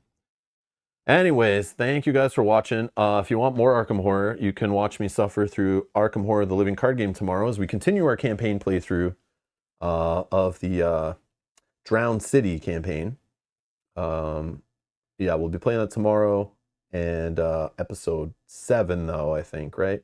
So yeah, if you want to check that one out, check the playlist section on the channel, and I would suggest starting from the beginning. But yeah, we'll be going back to that. More Arkham. But yeah. Kind of a bummer. Again, I don't mind dying, I don't mind it ending, but yeah, that's just a weird way that all went down. That just went right off the rails. But yeah, thank you guys for being here. Thanks for playing along. Snowy Dude and who else was giving me numbers? Matthew was throwing numbers at me. Minion, anyone else who was giving me numbers there, helping me out. Thank you for that. I appreciate that big time. I was like tilting on frustration's edge there, thinking of all the different numbers. Now I'm going to mess them all up. But thank you guys for doing that. I appreciate it. Thanks for watching. Thanks for hitting the like button. Thanks for supporting the channel. And I appreciate it, guys. 42. Yeah, that was the number we're supposed to use. Yeah, that's the answer to everything. Thank you for watching. Enjoy the rest of your Friday, and I'll see you guys in the next one. Bye-bye.